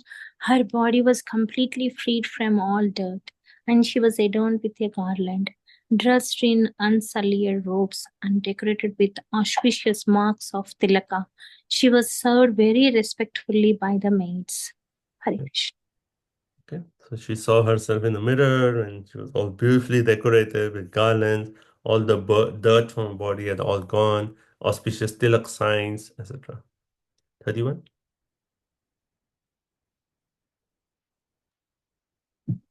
Hare Krishna. Her entire body, including her head, was completely bathed, and she was decorated all over with the ornaments. She wore a special necklace with a locket. There were bangles on her wrist and tinkling anklets of gold about her ankles. So, so her entire body, including her head, was completely bathed. So, proper in the purport, it talks of like Smriti Shastra's direction for ladies taking bath every day. And Prabhupada says he says there are two kinds of baths, for ladies. One is Malasnan and one is Shirasnan. Right? So Malasnan, Prabhupada says, is ordinary bath. That means you just bathe from neck below. Right? And then a lady does not every day have to wash her hair because she may catch a cold. So only on special occasion that they actually, ladies, they take a full bath. But then when they are taking a full bath, she needs sufficient oil to smear on her head. In Bhagavatam, what everything is there in Bhagavatam. Imagine you learn of how to take bath, like for ladies, Shira Snan and Mala Snan. So next time you're taking a bath, then you can say, I'm taking Shira Snan. Today I'm taking Mala Snan. So anyway, so interesting. Okay, 32. Is it only for ladies, Prabhuji? And for men, it is every day full bath. Really? Yeah, for men, every day full bath. I mean, we have little hair, but actually, ideally, men is only shika. Right? So men every day is full bath.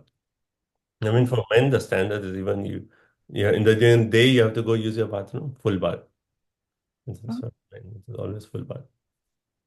Thank you. You said about the Ayurveda time that Prabhupada was a druggist. Now, how would you explain this? What was it? When you said that when Oh, Prabhupada said it's a drug, how would you explain this? Prabhupada is quoting from the Shastra. He says, Smriti Shastra's direction for daily duties. I mean, we know, Prabhupada is so expert at everything. I mean, like Prabhupada's depth of wisdom, this is directly from Shastra. So, imagine, Prabhupada is writing all these purports and he's quoting from Smriti Shastra, amazing, right? I mean, normally we say Prabhupada had these commentaries of Vishwanath Chakravarti Thakur, Jiva Goswami, Sridhar Swami, one big book which has all these commentaries, and he used to look at them and then get them. But this is it's not in Vishwanath Chakravarti Thakur's commentary. I don't think Jiva Goswami also. Prabhupada is just adding from his own explaining about this, practical aspects for us. I mean, this is a very But practical. Prabhupada also made it point that Krishna is the one who's speaking. So Krishna is telling to bathe and put oil. I've learned so much from even reading Prabhupada's Leela Amrit. Prabhupada writes that the women should part in the center. I used to part on the side. So after reading Prabhupada's Leela Amrit, I said, okay, Prabhupada, what you say? Amazing, right? I mean, in proper Leela, you see, when the Western disciples join, Prabhupada was teaching them everything. How to wear dhoti, how to wear sari, how to put on tilak, how to comb your hair. Everything Prabhupada had to teach from scratch, How to brush your teeth, everything Prabhupada had to teach them. Everything from scratch he had to teach them. So interesting. Okay, continue. 32. About her hips, she wore a girdle of gold, set with numerous jewels, and she was further adorned with the precious pearl necklace and auspicious substance. Yes, so Prabhupada explained auspicious substance includes saffron, kumkum, and sandalwood paste, pulp. So she had that, and turmeric mixed with. See, again, further Prabhupada says, before taking a bath, there are other auspicious substances like turmeric mixed with mustard seed oil smeared all over the body. Right? So Prabhupada used for his body massage like two kinds of oil, right? So one was mustard seed oil and one was sandalwood, right? Sandalwood oil. So for the head, he used sandalwood oil. For the body, he used mustard oil. So here Prabhupada is talking of turmeric mixed with mustard seed oil. You smear all over the body, then you take bath. And afterwards, then saffron, kumkum, sandalwood pulp, etc. 33. Hare Krishna. Her countenance shone with beautiful teeth and charming eyebrows. Her eyes, distinguished by lovely moist corners, defeated the beauty of lotus buds. Her face was surrounded by dark curling tresses. See Prabhupada's purpose. According to Vedic culture, white teeth are very much appreciated. Prabhupada likes being so practical. He says, devotees' white teeth increase the beauty of her face. And then when the face looks very attractive, the eyes are generally compared to lotus petals, and the face is compared to lotus flower. Right? So lotus petals, eyes, and flower. The face as lotus flower. Next. 34. When she thought of her great husband, the best of the sages, Kardama Muni, who was very dear to her, she, along with all the maidservants, at once appeared where he was. Right. So this verse actually talks of yada tatra yatra. Right? Yada means when she thought of whom? Rishabham Rishina, the best of all rishis, who is Daita. Daitam means her dear husband. She thought, okay, now I'm all ready, right? The airship is ready, and then I am all ready. And now she thought of her dear husband. And as soon as she thought, Tatra, there, she was present along with him. So immediately she was inside the water, but as soon as she thought, oh, now I'm ready to meet my husband, immediately transferred into the airplane with those 1,000 servants next to her husband. And then she was Yatra, right? So where Kardama was present. Okay. Hare Krishna. 323:35. She was amazed to find herself surrounded by 1,000 maids in the presence of her husband and to witness his yogic power. Hare Krishna. Imagine, like Vishwanath Chakravarti Thakur makes a point that she was so amazed that I was in the water. Now I just thought, oh, now I'm ready for my husband. I didn't have to even walk. Immediately, direct transfer into the airplane. Right? Because Kardamuni has said, first go take bath, then you can come climb the airplane. She didn't even have to do that. So she's amazed. So here, hence, she said, Samshayam Pratyapadyata. She was amazed by the yogic power of her husband. Okay. 36, 37. The sage could see that Devahuti had washed herself clean and was shining forth as though no longer his former wife. She had regained her own original beauty as the daughter of a prince. Dressed in excellent robes, her charming breasts duly girded, she was waited upon by 1,000 Gandharva girls. O destroyer of the enemy, his fondness for her grew, and he placed her on the aerial mansion. So, yeah. The Prabhupada in the purport makes a point that how before marriage, she was a very beautiful princess, right? Because she was under the care of Swayambhuva Manu. Then after marriage, because of all her service, then her beauty disappeared. She didn't take care of her body. Now, when it was time for reuniting, then again she regained her beauty more than before. Because here in this verse it says, what was the point? Yeah, regain her original beauty, and then it says, as though no longer his former wife, right? Vibra Jantim Apuravat. She became even more beautiful now, right? Even more beautiful. And then Jada Bhava, Kardam struck with fondness for his wife, and he placed her in the aerial mansion. 38.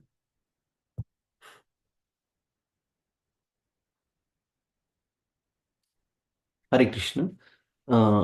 Though seemingly attached to his beloved consort while served by the Gandharva girls, the sage did not lose his glory, which was mastery over his self. In the aerial mansion Kardama Muni, it is a consort shown as charmingly as the moon in the midst of the stars in the sky, which causes rows of lilies to open ponds at night. Hare Krishna. Okay. So let's just take a break now in 38 onwards. Again, we'll go fast in there. Only the last part, maybe we'll do the shlokas and discuss, but we'll go fast. Let's take a break for now. Okay. So before we take a break, any points in our whole discussion? I think initially there were more points, and then later on was the description. But I think we discussed some nice key points in the starting few shlokas in the purports. Right. So any points anyone would like to share, or any comments, realizations, questions? Hare Krishna Prabhuji, this is Rajashri. First of all, I would like to thank Divya Nitai Leela Mataji for bringing up the question about the comparison between Devahuti and Diti, because that was one of the questions that was going in my mind. And as we were reading through the initial translations, I was thinking it almost seems like we all have a role here to play. It's almost like it's not our karma that is bringing us here, but it is more seems like we have a role to play, and that is what Devahuti was doing. Because thinking back, like how did, like they are almost like the first generation, right? How would they have already created so much karma in themselves that they have to go back into the process of life and birth, or even think about progeny, or think about how, like, that's their role that they have to play, and which is why they are on this. So, but then when you gave the explanation that this is Krishna's way of showing us like what we have to learn from it, I felt like, okay, probably that's the answer. But that was kind of causing a lot of questions in my head, and I thank Divyanita Leela Mataji for bringing up that question. Yes. Thank you. Thank you. Nice point. So certainly, like, they are the first generation. And when you talk of karma, actually the karma is there from the previous day of Brahma. So that is something at least, because otherwise it's not just random that how come Devahuti had Krishna as her son and then Diti had the demons as a son? Like, why that? So there's something from the previous karma is there for sure that is at play. But yes, it's Krishna's hand so that the creation takes place. That is certainly there, and a practical lesson in that. So yes, thank you. I mean, I was thinking probably at the same context, the free will also comes in scene. So, like, if Diti would have listened to her husband and followed the instructions, so it wouldn't. Krishna can change things, just a choice makes it different. See, the thing is, like, when we talk of jiva means, yes, free will is there, but very limited. Now that very limited, why? Because either it is under Krishna's instruction, something is happening, or under the three modes. So we say, like, the free choice of a jiva is what? Just like a cow when it's tied with a rope to a tree. How much freedom the cow has? It's just like around that tree, the radius of the rope, the length of the rope is the radius, and that's how much the cow can move. Similarly, because we are overcome by those modes. So for Diti, we can say she was overcome with the mode of passion. That mode of passion was very strong. And why was that so strong? Maybe because of certain conditioning previously that she had associated with that mode, and that was the result, right? So yeah. So choice is there, but it's like kind of limited by the modes that we connect to. Hare Krishna Prabhuji, she chose as per the free will to listen to her husband, then demons will not be born, right? So that is also something to consider. Yeah, so the both aspects you have to see. If you are discussing this as Krishna's plan, then focus on that plan. If you're discussing this practical realization, then let's bring in the modes of material nature, how it acted and how it's applicable to us. So, two levels. So both of them we have to discuss separately. Yeah. Hare Krishna Prabhuji. I really like the point that Prabhupada is writing in the purport of text 8 that the best gift that can be offered in the human life is the love for Krishna. And then Krishna himself came as Chaitanya to give that love, prema, to everyone. Hare Mm. Krishna. Thank you. Think about that. The verse that our Prabhupada makes that point that human intelligence fails to understand how, like, someone may just come and say, like, okay, wash pots in the kitchen. Oh, how will I get prema with that? That we cannot understand. But because we are doing that service under the direction of our Guru, under the direction of Srila Prabhupada, then that prema will actually manifest in our heart. So that connection between humble service and that gift of prema, that we cannot as such like relate, but we know that is the formula. Serve the pure devotee, love will come. Prema will come. Thank you. Anything else? Prabhuji, I had one more. I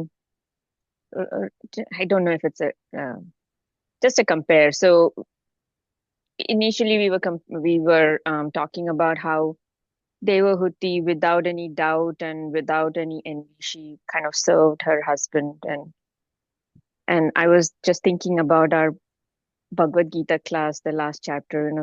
The ultimate goal is to be a servant of Krishna with full faith and no envy. And then I was comparing. So Devahuti had the same kind of attitude for her, and she served her husband. But because that was towards a material jiva, like towards a jiva, she had more desires. But if we had that same attitude towards Krishna, then probably we will not have any other desires after that. So that was just a comparison I was kind of thinking about. Like, that's a very nice point. So practically for us also, how do we cultivate that mood of selflessness, that mood of selfless service by our service to our Guru? That's why the role of Guru is so important in a part of bhakti. Like, how can we, like, if we do not know that, now we are just like, we are studying Bhagavatam, like, Krishna is revealing himself, like, slowly we are coming to know, how can we serve Krishna in that mood? But with a Guru, yes, we can actually cultivate these qualities, we can serve the Guru in that mood. And by that service to the Guru, we are actually preparing ourselves to be qualified to serve Radha Krishna. So thank you. Nice. Okay.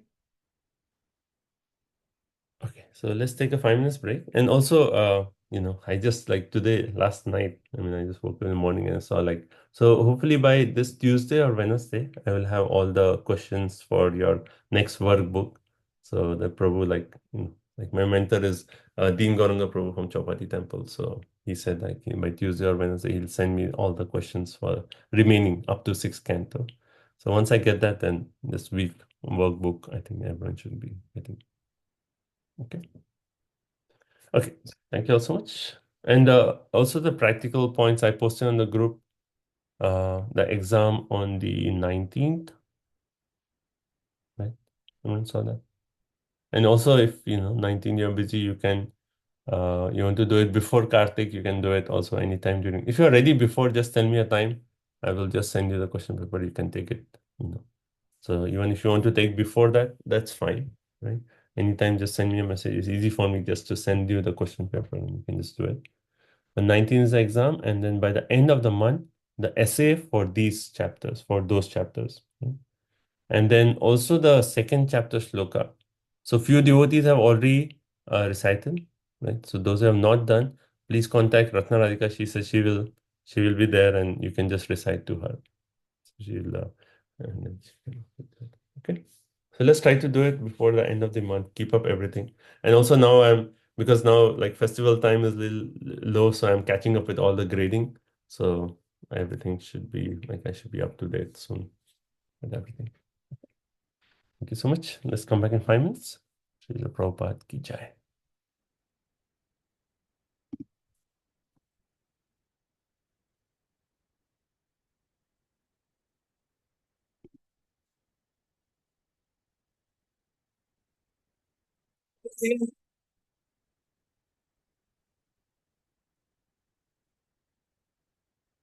मम मना मंदिरे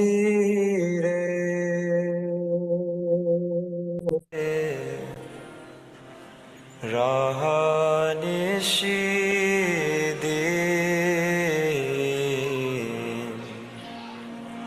Krishna Murari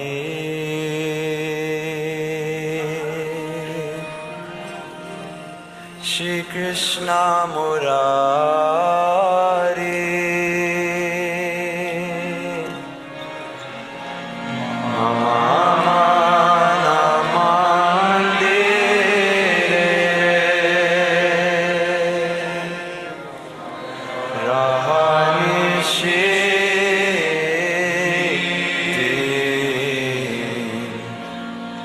Krishna Murari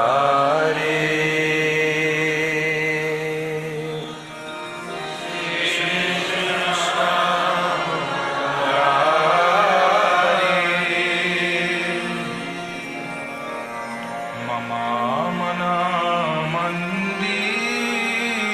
Mandire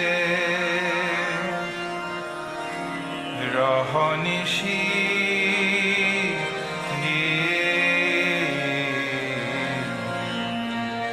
Krishna Murari Shri Krishna Murari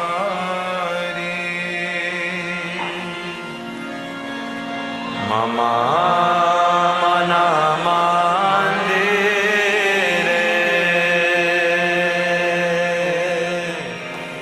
Rahanishi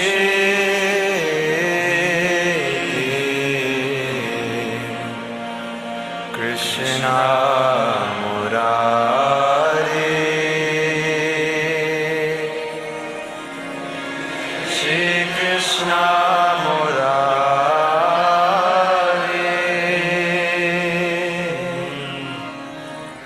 Mama Mana Mandire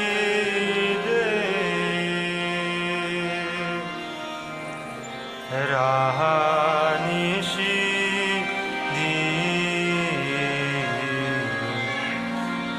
Krishna Murari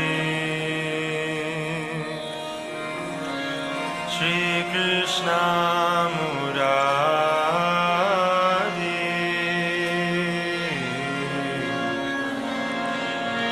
Mama Mana Mandire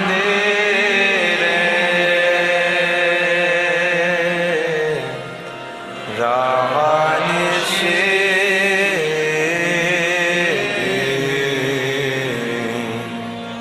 Krishna Murari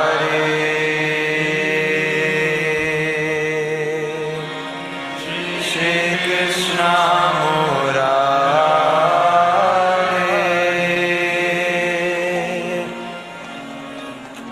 Mama Mana Mandire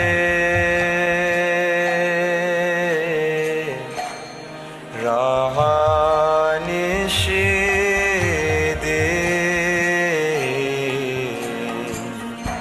Krishna Murari Shri Krishna Murari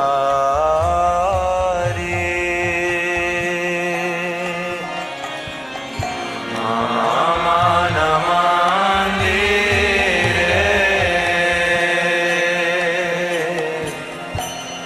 Rahanishi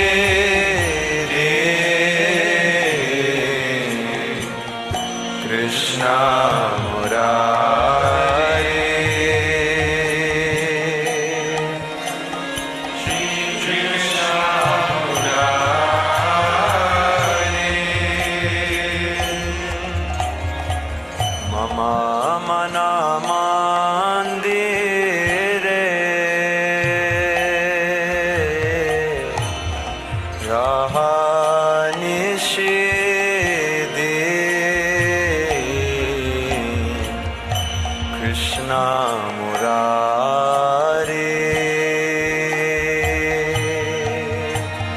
Shri Krishna Murari,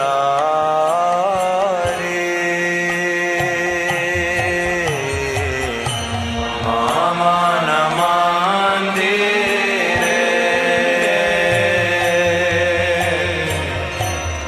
Rahani Shidhi,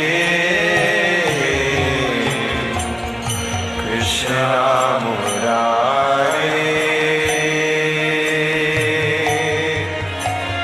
Shri Krishna Murari.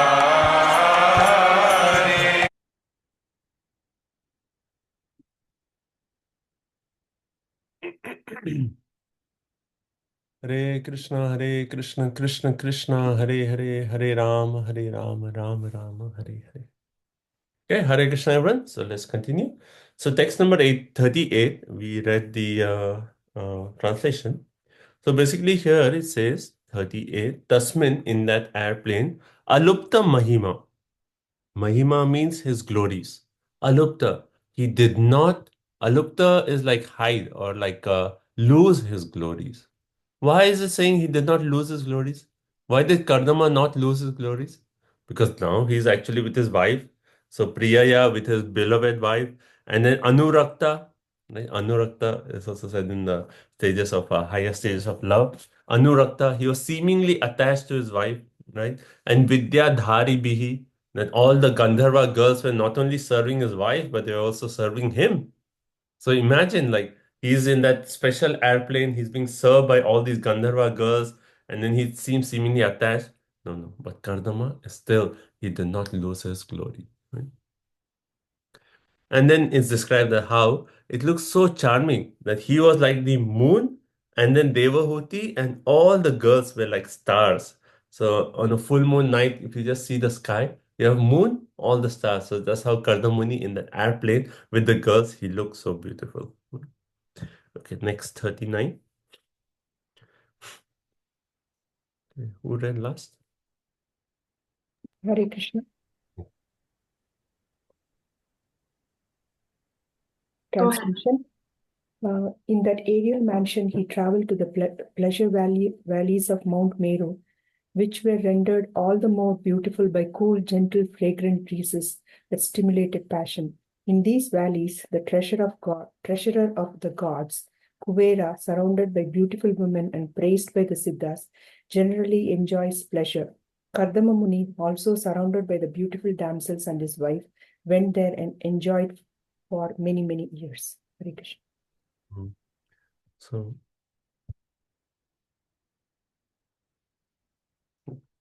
So Prabhupada actually makes an interesting point in the purpose. So here in the verse is saying that aerial mansion, he was traveling all over and he came to this pleasure valleys of Mount Meru. Right? And then in the pleasure valleys of Mount Meru, there were nice fragrant breezes that stimulated passion.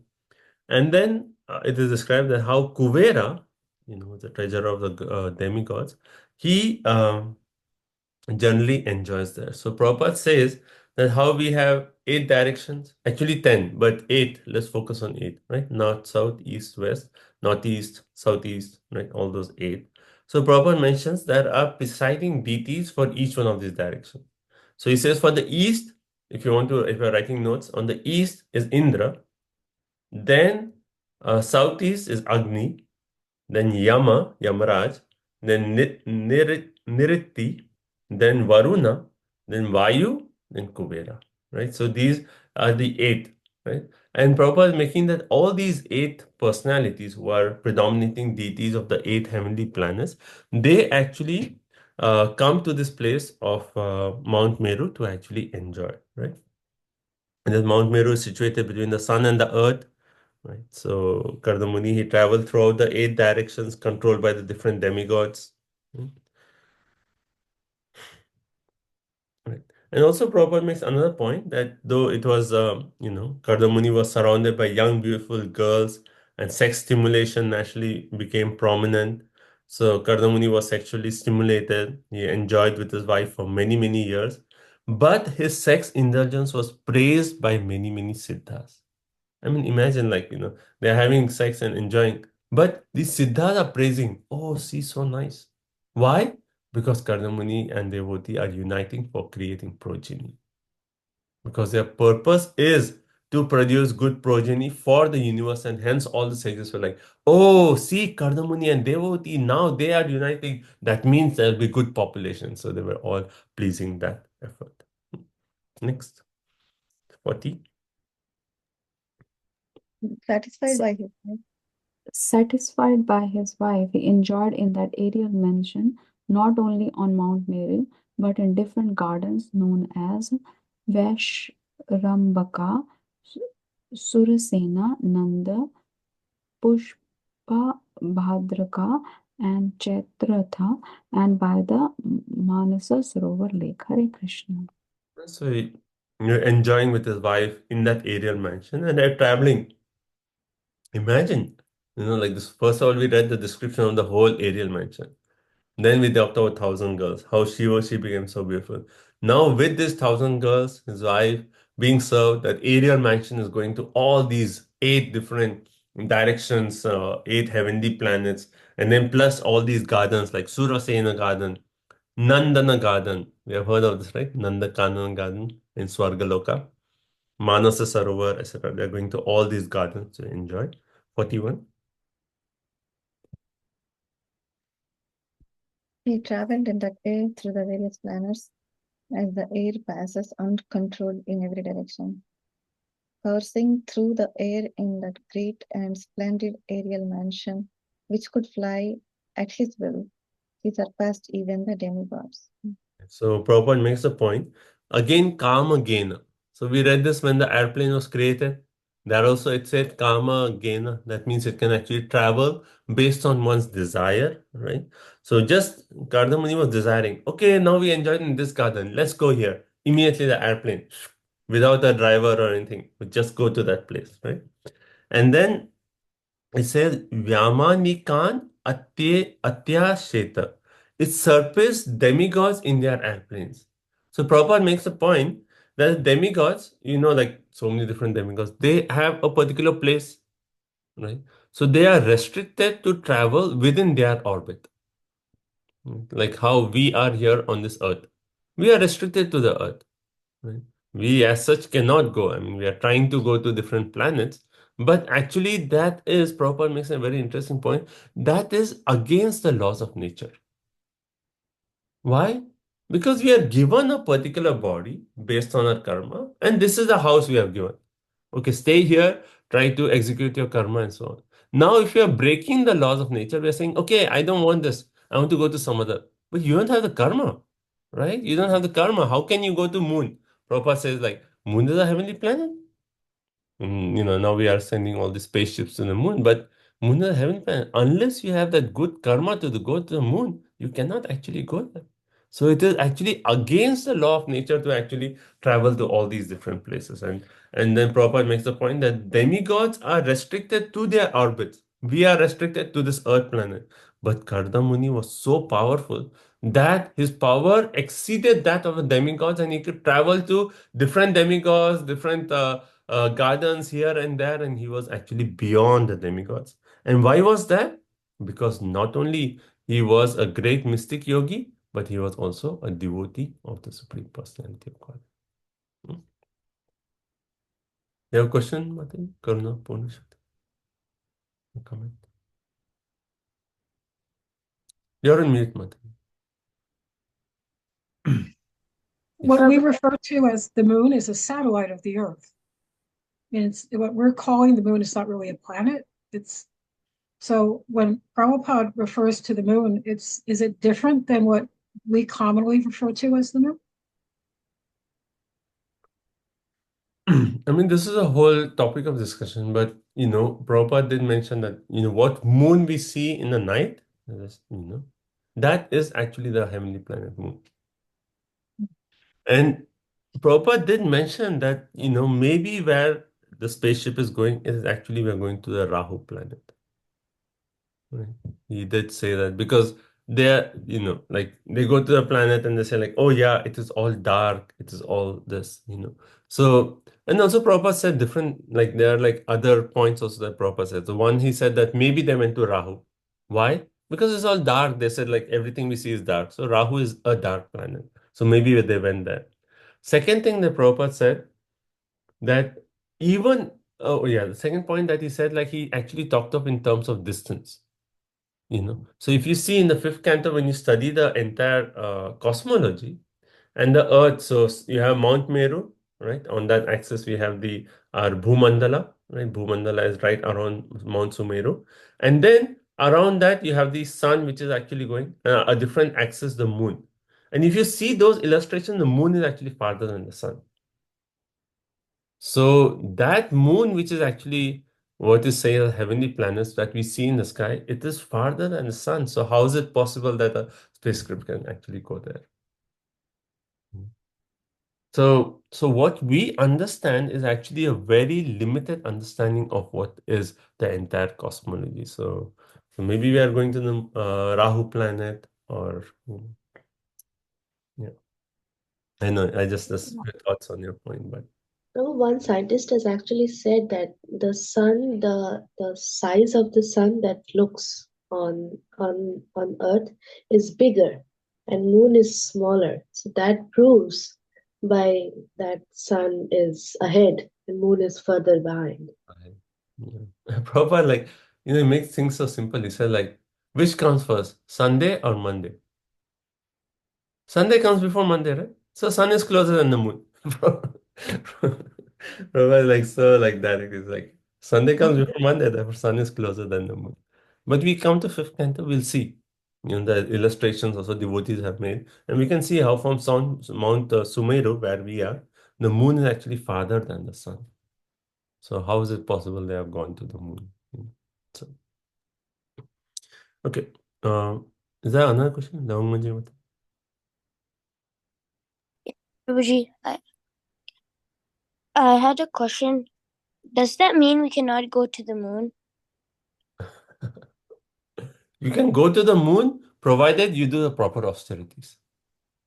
If someone really wants to go to the moon, you can worship Chandradev. And when you worship Chandradev, you do the austerities for him. He'll be pleased and say, okay, come. Like, if you really want to know more, you can read that small book that Prabhupada has written, Easy Journey to Other Planets. You want to go to the moon? That small book is enough. You just read that and you can actually go to the moon. Right?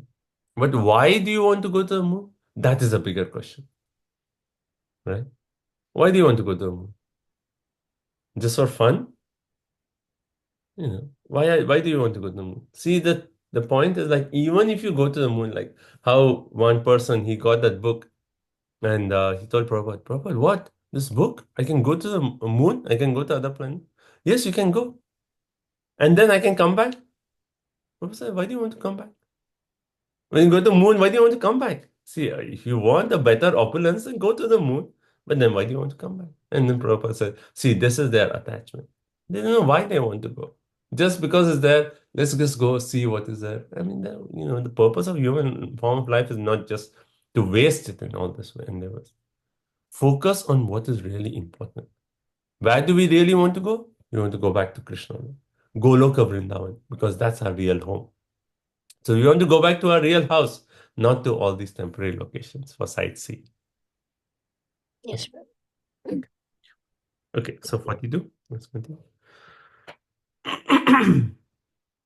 Also, one more point in 41, the words are used as yatha anilaha. That means anila means air. So just like air, he was actually able to travel everywhere, unrestrictedly. That was Kardama Muni's powers. 42. 42, let's do Sanskrit. One. Yeah, let's do Sanskrit. 42 is a nice verse. Kim durapadanam tesham pumsam udama chetasam yar ashritas tirtha padash charano vyasanatyayaha. Translation: What is difficult to achieve for determined men who have taken refuge of the Supreme Personality of Godhead's lotus feet? His feet are the source of all sacred rivers, like the Ganges, which put an end to the dangers of mundane life. So very nice verse actually. Kim means what? Durapadanam. So what is difficult for those Tesham Pumsham, for those men? Udama Chetasam. Udama Chetasam means who are determined or whose minds are not attached to anything except what? Ashrita. What is difficult for those to attain whose minds are attached to, whose minds are not attached to anything except Ashrita, who have taken shelter of Tirtha Padaha, the Supreme Personality of Godhead, whose charana, feet, are the source of the sacred kindness, right?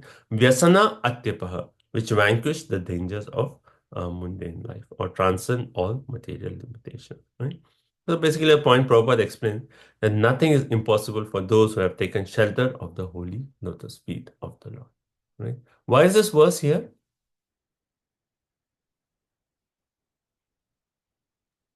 Because Kardama Muni can do all these wonderful things as he has taken shelter of Krishna. Krishna. So that's the key point. Yes, why was Kardamuni doing? Not only he was using his yogic siddhis, but the point that he could even go beyond the demigods, go to all the 8 directions, exceed go to Mount Sumeru, all those, enjoy to all those gardens, because he was actually a devotee who he had taken shelter of the lotus feet of the Lord. A similar verse, even in the 5th canto, 1st chapter, text number 35, 5135.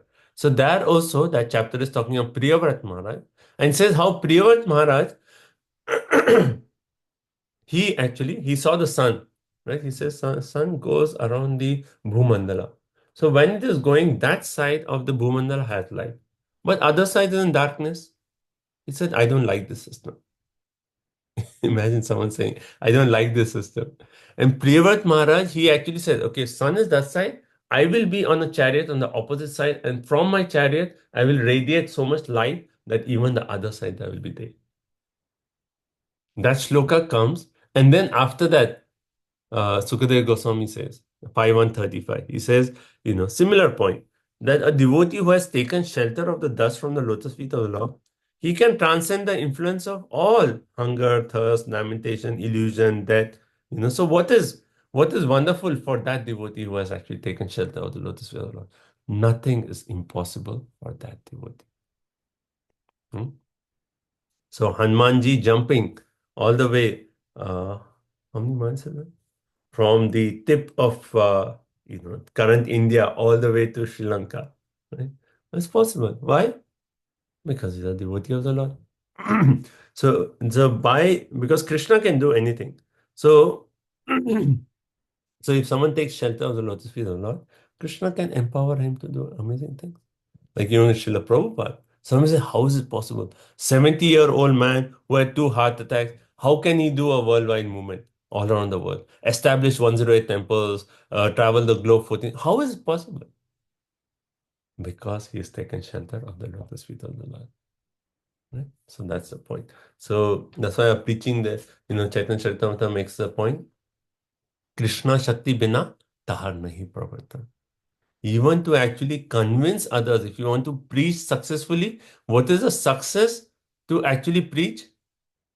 Is our shelter of Lord Shri Krishna. Because without Krishna Shakti Bina tar nahi. Without the mercy of Krishna, you cannot actually speak Krishna Katha, you cannot empower, you cannot convince people to take a Krishna consciousness. Only when we are empowered to Krishna, empowered by Krishna, can we actually spread Krishna consciousness. Right? So Krishna Shakti Bina tar nahi pravartana. Right? Okay, 43.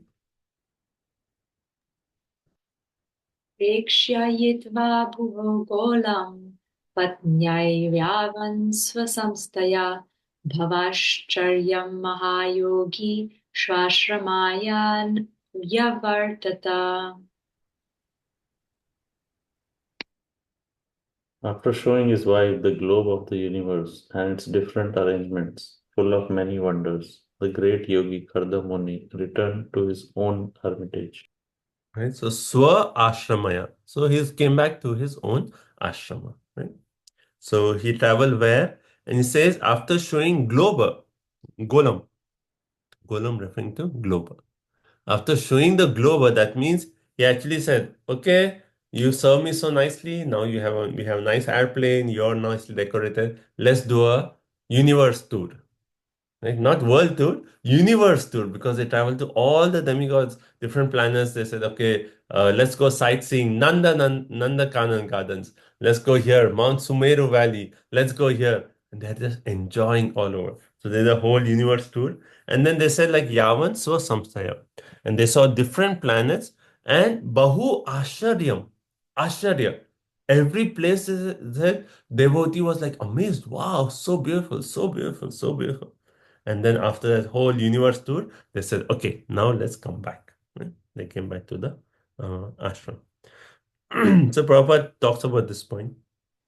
He says, Bahu Asharyam, many wonderful things. And he actually says that every planet is wonderful in itself. Why? Because it has a particular climatic condition, particular environment, particular inhabitants. So every planet is unique and every planet is Asharya or wonderful in that way because Krishna has created everything so perfectly. Yeah.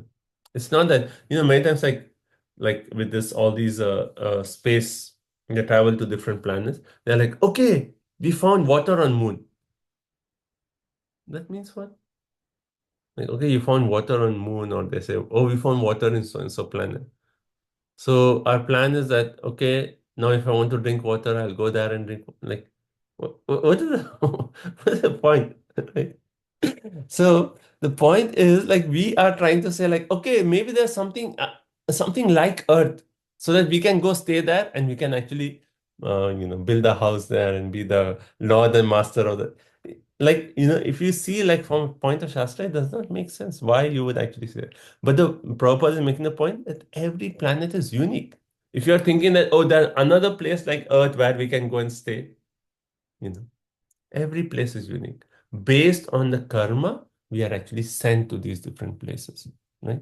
So every place is unique. They have a different, like even now, I mean, even science has made the point that what they claim to be moon, they say like the gravity of the moon is so many times less than the earth, right? All those things. So it is different situation. Everything is unique in itself. Prabhupada also in purport quotes Brahma Samhita. It says, Yasya Prabha Pravato Jagananda Koti. Like Jagananda Koti. That is actually talking in different universes. Koti Vashesha Vasudhadi Vibhuti Bhinna. Vibhuti Bhinna. So every place has different Bhinna Vibhuti. Right? So everything is different. This is a design of the Lord. The Lord is not like, okay, copy paste, this planet here. The Lord is not doing that. Everything is unique. So Prabhupada also makes a point in the end of the purport. He says, like, even though Kardamuni has such power, like even Durasa Muni could travel to different places, he travel. We read in Ambarish story that how Durasa Muni also traveled to different places. But even with such powers, one cannot compare, one cannot say that, okay, he's Supreme Personality of God. No. In the Supreme Personality of God, his power is inconceivable, and Kardama's true glory is that in spite of his immense mystic power, he still remained a devotee. So that is actually a really nice point. See, one thing is like when we are in the beginning stages of bhakti, we don't have any we are just in the starting stages. But as we progress in our path of bhakti, we will actually be more enlightened, right? So as we progress on the bhakti, we are more advanced. At the same time, even though we are more advanced, at the same time, we are humble. That is what really attracts. That is what is the real glory. In spite of having all that opulence, in spite of being so advanced in spiritual life, if we have that core of humility, that is a true sign of a Vaishnava. So, okay, 44. Vibhajya navadhatmanam manavim suratotsukam ramam niramayan reme varshapugan muhurtavat. After coming back to his hermitage, he divided himself into 9 personalities just to give pleasure to Devahuti. the daughter of Manu, who was eager for sex life. In that way, he enjoyed with her for many, many years, which passed just like a moment. Yeah, just like a muhurat. So just like a moment. So many, many years. And how did he enjoy? He expanded into 9 forms. And Prabhupada makes a point that mystic yogis can expand into 8 or 9 forms. That's the maximum they can do. Right? But then Prabhupada said, Krishna, how many forms he can explain? And unlimited, right?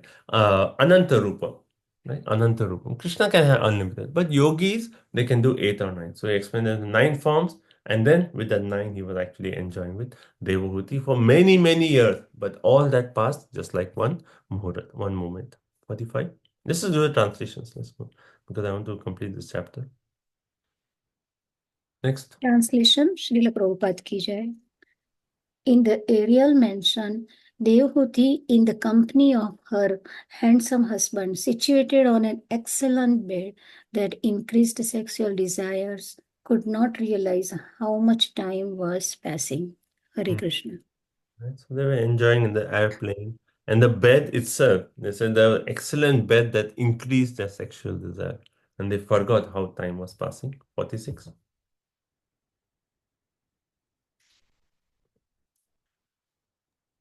Hare Krishna.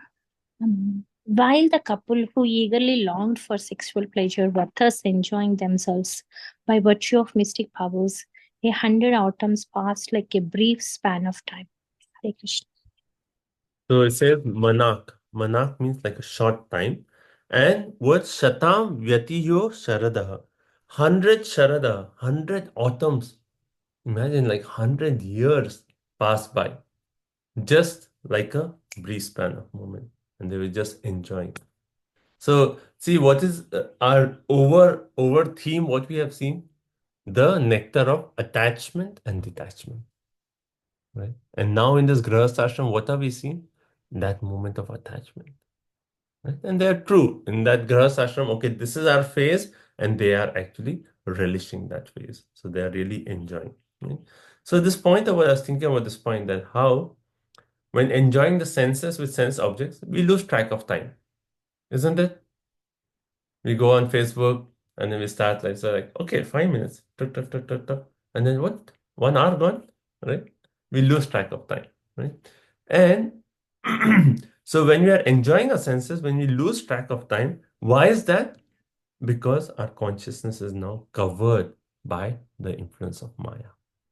So we forget who we are, right?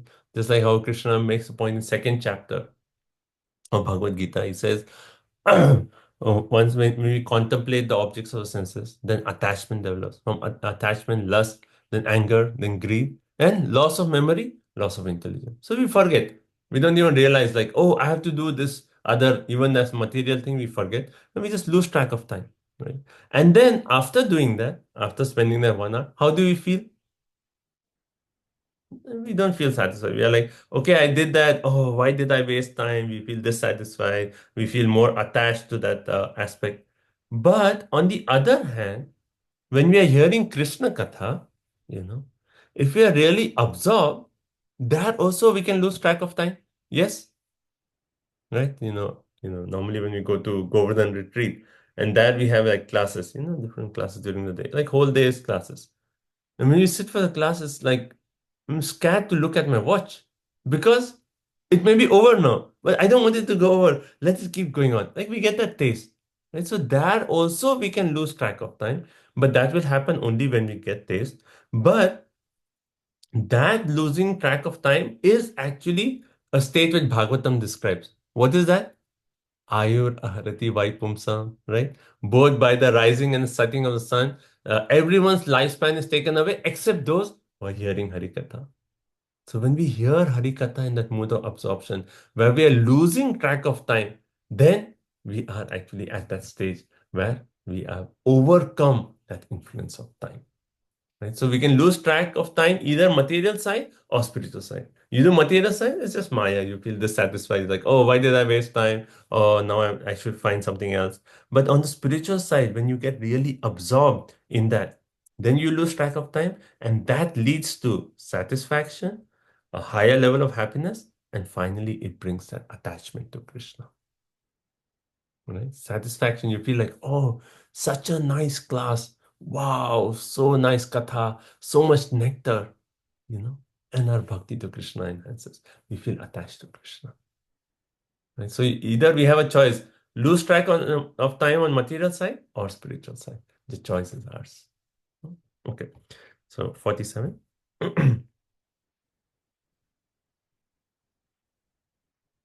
ahead, translation. Hare Krishna. The powerful Kardama Muni was the knower of everyone's heart, and he could grant whatever one desired. Knowing the special soul, he regarded her a half of his body. Dividing himself into 9 forms, he impregnated Devahuti with 9 discharges of semen. Hare Krishna. So why is it Kardam Muni called Vibhuhu, powerful yogi, a powerful Kardama? He says Sarva Sankalpavit, right? He is the knower of all desires. Now, why is Kardama called the knower of all desires?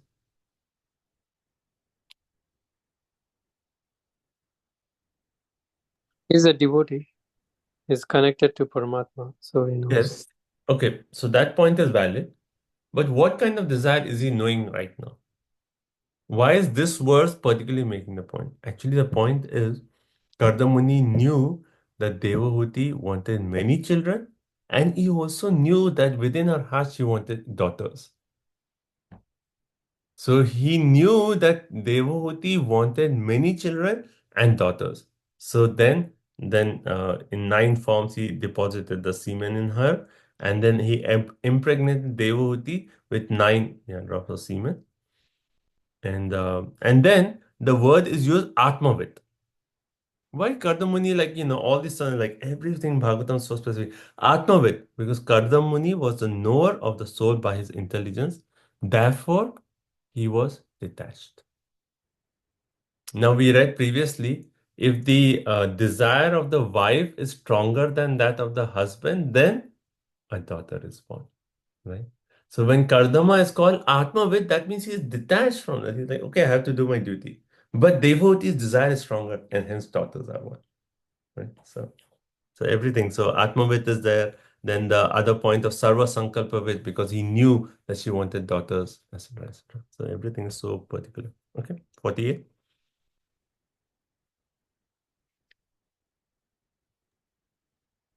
Immediately afterward, on the same day, Devahuti gave birth to 9 female children, all charming in every limb and fragrant with the scent of the red lotus flower. Thank you. Yeah. So immediately, like it says, Sadhya. Next day, no 9 months. Impregnated, next day, children, 9 daughters, right? And how it is described, Sarva, Charu Sarva Angya, charming in every limb and fragrant like red lotus flowers. Like each child was like fragrant like red lotus flower, right? And charming in every limb. Okay, it's 49. Hare Krishna. When she saw her husband about to leave home, she smiled externally, but at heart she was agitated and distressed. So, Tada Alaksha, then seeing that, okay, what Patim Pravrajishantam. So, after the 9 daughters, next day they were born, Kardama, he said, my contract, as soon as you have children, I have to leave. He was like getting ready to leave. So then it says that Ushiti Bahi Samya, Devoti, she smiled externally, smiled because just she was looking at her husband and she said, like, oh, my husband has fulfilled my desire to have daughters, so or have children. So he's fulfilled. So externally she was smiling. But Vilaklena Hridayena Vidyuyata. But at heart, she was actually agitated. She was distressed. And why was she? So Arundhati Mataji asked earlier about this point. Now, why was she? What is the point of Devahuti's lamentation? Right? That she had daughters, but now she wanted a son. She wanted a son. So Prabhupada makes a very nice point in the purport. He says, Kardam Muni, he focus was where? On spiritual life. So even though he entered Grihast ashram, his real concern was spiritual realization. Therefore, everything in his Grihastha, what did we read about? He first is like how he built the entire castle, then he traveled to different universes, he enjoyed with his wife, 100 autumns, then he actually had children. Everything was like cut, cut, cut, cut, done. Time to leave. Right? Why? Because his heart was actually in Krishna consciousness, in spiritual life.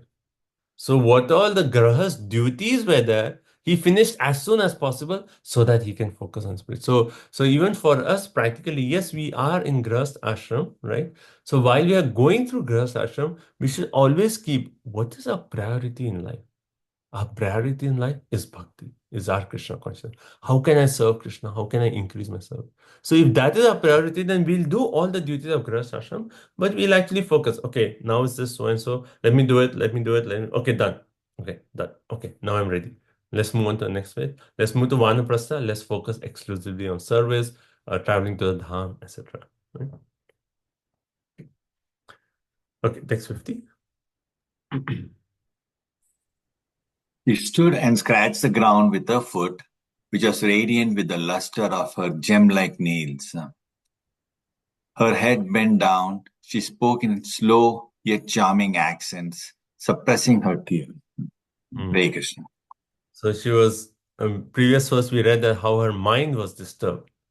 And when the mind is disturbed, Prabhupada is making a point that when the mind is disturbed, how do you know? Then women, they actually scratch the ground with their nails. Anyone does that? Here, but here Prabhupada is making a point. When the woman scratches the ground with her foot, it's a sign that her mind is very disturbed. So Prabhupada is comparing this with what? Another episode in the Srimad Bhagavatam. Everyone knows this. Where the women actually do this? The gopis of Vrindavan. Right? And Krishna actually he plays the flute, and then all the gopis they leave in the dead of the night. They leave their families. They come all the way. Then Krishna says, "What does Krishna say? Oh, thank you for coming. Actually, the night is not so safe time. And also, you women, your duties are to be with your husband. Go back, serve your husband." And the women were like, "We left everything just to come and be gopis. We left everything just to come with you, and you're saying go back, right?" And then they were standing there, and they were actually with their toe nails, they were actually scratching the ground. So Prabhupada gives that reference. If you want to read, it is there in Srimad Bhagavatam 10th canto, 30th chapter, text number 29, 10:30:29, right? So it says, their heads hanging down and their heavy, sorrowful breathing, drying up their reddened lips, the gopis crash the ground with their toes. Tears flow from their eyes, carrying their kajal and washing away the vermicelli smear on their breast. Thus they stood, silently bearing the burden of their unhappiness. The previous verse actually says how hearing the unpleasant words spoken by Govinda, the gopis became morose, and hence they did this. Prabhu, there is also Rukmini Devi when Krishna says that you should go back. Rukmini Devi that is also there in Krishna book. She faints, so she was scratching, and after that she faints. And Krishna says that you should go back. I am not a good husband. Yeah. There's an entire chapter, right, that comes after chapters 50 plus, around after that. There's another chapter after the whole Rukmini episode. Then some other pastimes are there. Then one more chapter where they have this talks between Rukmini and Krishna in that. Nice. Okay. Okay. So let's see. Okay, 51. Let's continue. Hare Krishna, 323:51. Sri Devahuti said, "My Lord, you have fulfilled all the promises you gave me. Yet, because I am your surrendered soul, you should give me fearlessness too." Hare Krishna. All right. So what does this mean? So Devoti, here says Sri Devoti. Oh, Devoti Ruvacha. Okay. Devoti said, she said, Bhagavan, my lordship, Sarvam Tad Mayam Upavatam. Pratishum. So all that you promised me that you give me children, and you have given that, right? Yet atha api, yet prapanyaya. Because I am surrendered to you, that means what? I am dependent on you, right? So Prabhupada has earlier also explained that how a woman is in charge of either first the father, then the husband, and then the grown-up son. Because the daughters, they'll get married. Then who will actually Devoti be? Under whose shelter will she be? So she said, I am surrendered to you that you are my shelter. If you go away, who's going to be my shelter? Right? Hence, my request to you is please na me abhayam datum. Please give me fearlessness. So what does it mean, give me fearlessness? So Prabhupada says, the responsibility of husband to give wife fearlessness, freedom from fearful situation of material existence. All right. So Prabhupada makes the point.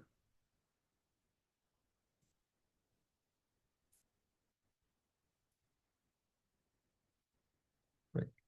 Okay. So Prabhupada is making the point in the purport that he says how one avows fearlessness to his subordinate is mentioned in the 5th canto of Srimad Bhagavatam. What is that? Anyone knows?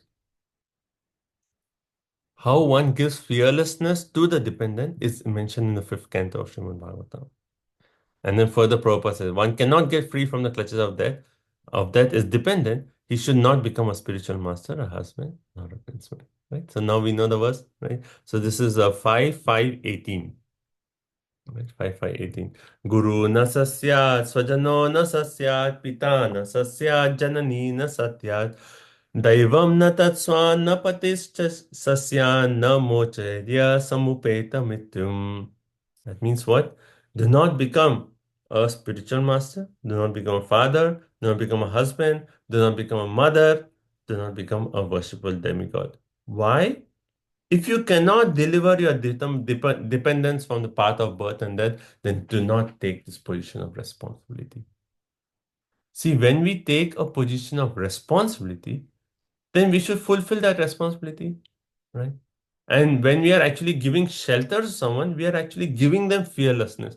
But how, like if just from the material side of view, a parents may say, okay, child, you are under my shelter. And yes, the parents are actually, taking care of the needs of a child, protecting from danger.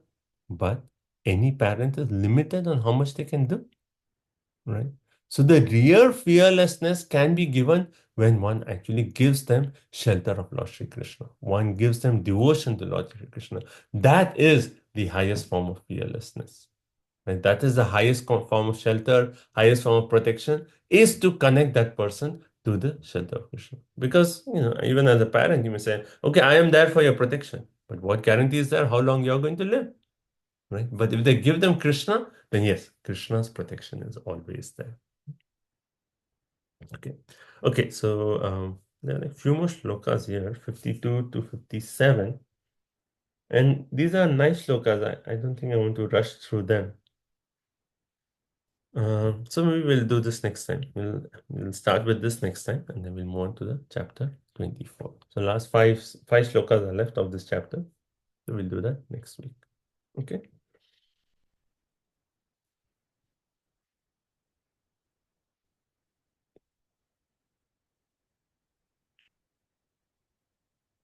Okay. Oh, next verse. In the next verse, he's saying that the daughters will find their own husbands, and then how your departure is gave me solace.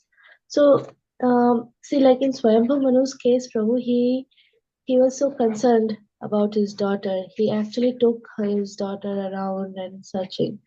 So here, how Kardama Muni is not really doing that.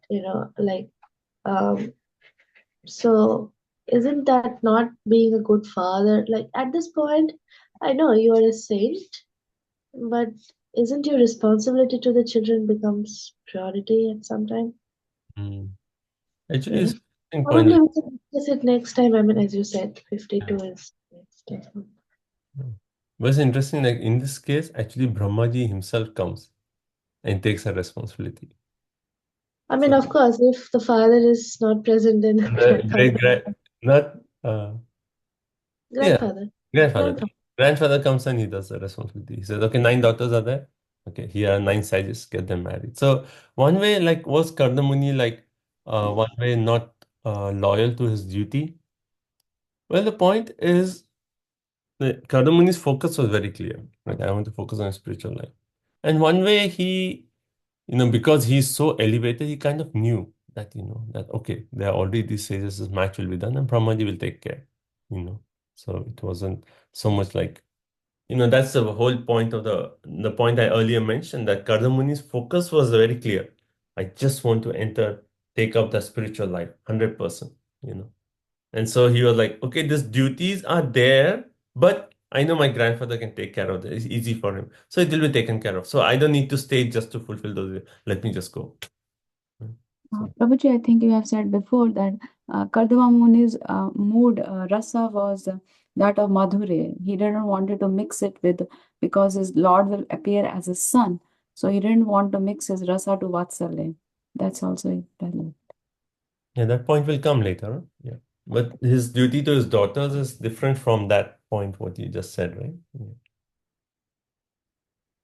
So yes, duty to daughter is there, but he knew that Brahmaji will come and take care of it. So he was like, okay, I need to focus. And sometimes in our family also, it could be that, okay, because the duties may grasp actually, because entangles us, right? Grasp ashram. And you may have like this duty, this duty, this duty, this duty.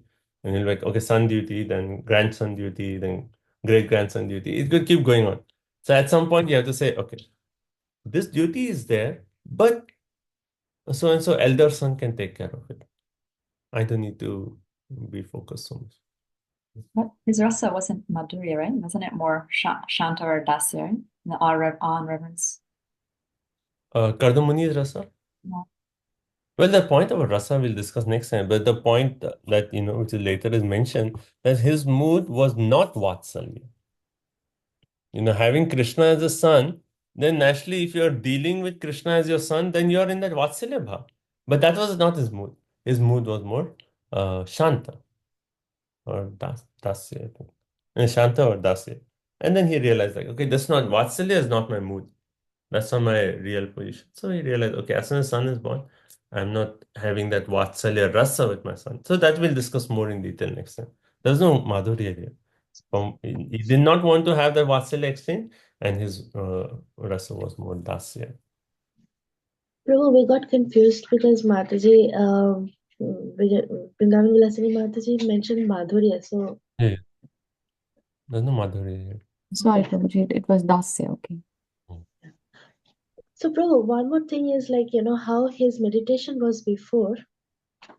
He also did his tapasya at that time. And now he's going to do again. So what would be the difference? Like he did it before, but we knew that how Brahmaji knew the heart, Krishna knew the heart of he also has a desire of having a good wife. So now what would be his next set of realization? Austerity in Brahmachari ashram, austerity in Vanaprastha ashram. And sannyas. For him, it's like direct sannyas, right? He's not even like keeping his wife now. Like, you stay back, sannyas. So sannyas ashram, the meditation is like no more anything to do with material. Exclusive focus on Krishna. Go back home, back to Godhead, 100%.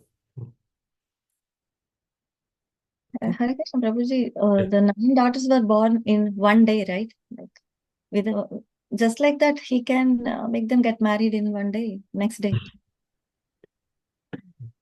He has the powers, but he knew Brahmaji will take care of it. See, one thing is like, as mentioning your point, as you progress in spiritual life, it's not like, so much of, like, yes, we still have the free will, but we get inspiration from Krishna in our heart. Tesham satyayuktam bhajatam pritipurvakam. So Krishna gives the intelligence and says, like, okay, this duty, don't focus so much. I will arrange. So Krishna gives that direct inspiration in the heart. And so for Kardama, it was like, don't worry, Brahmaji will come take care. You focus on this. And Prabhuji, maybe Devahuti wanted to have that enjoyment of raising her daughters. Right? Father? I mean, That it's, enjoyment, ma'am. I'm just. I mean, she wanted to enjoy the motherhood, maybe. that's not mentioned anywhere. Mm. And yeah, that's not mentioned because now the focus is more on Kapila Dev coming and then her, her interactions with Kapila. So, But here also when she's asking that, that okay, yeah, give me daughters, but give me fearlessness. She's focusing on the son. I want a son, because you will go away, daughters will get married, whereas who will take care of me, under whose shelter I am going to be. Anandimati? Yeah, Prabhu, she already received love of Godhead from her husband, right? Yeah. That's the highest perfection. Still, she's asking for a son, and then she wants to progress spiritually. No, again, see again coming back to the point I said, like her desires are inspired by Krishna, because finally Krishna has to appear in her womb. And then this conversation of Sankhya philosophy between Kapila and Devahuti, mother and son, has to take place for the benefit of all of us, right? All mankind. Thank you.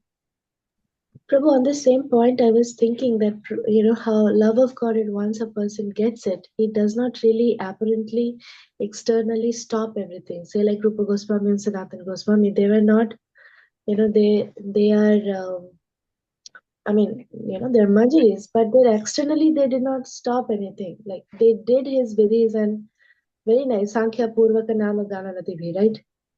So So externally, we are still doing our chanting, we are still doing the rules and everything, but internally, we are actually developing our attachment to the Rupa Manjari, Raghunath Das, like the Manjari form, right? Manjari form. So externally, we are following the Goswamis in their form, right? And then internally, we are following their Manjari form. So in spite of Devahuti having been the love of Godhead, does not really externally change anything. Yes, we could have continued. Yeah. Okay. Nice points, everyone. Thank you all so much. So we'll end here.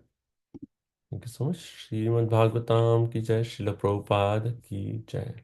Vanchakalpatarubhyasya kripa sindhubheva cha patitanam pavanebhyo vaishnavebhyo namo namaha. Thank you all so much. Hare Krishna. Thank you so much, Prabhuji. Thank you. Hare Krishna. Thank you, Prabhuji. Hare Krishna. Thank you for joining. Hare Krishna. Thank you, Prabhuji. Hare Krishna.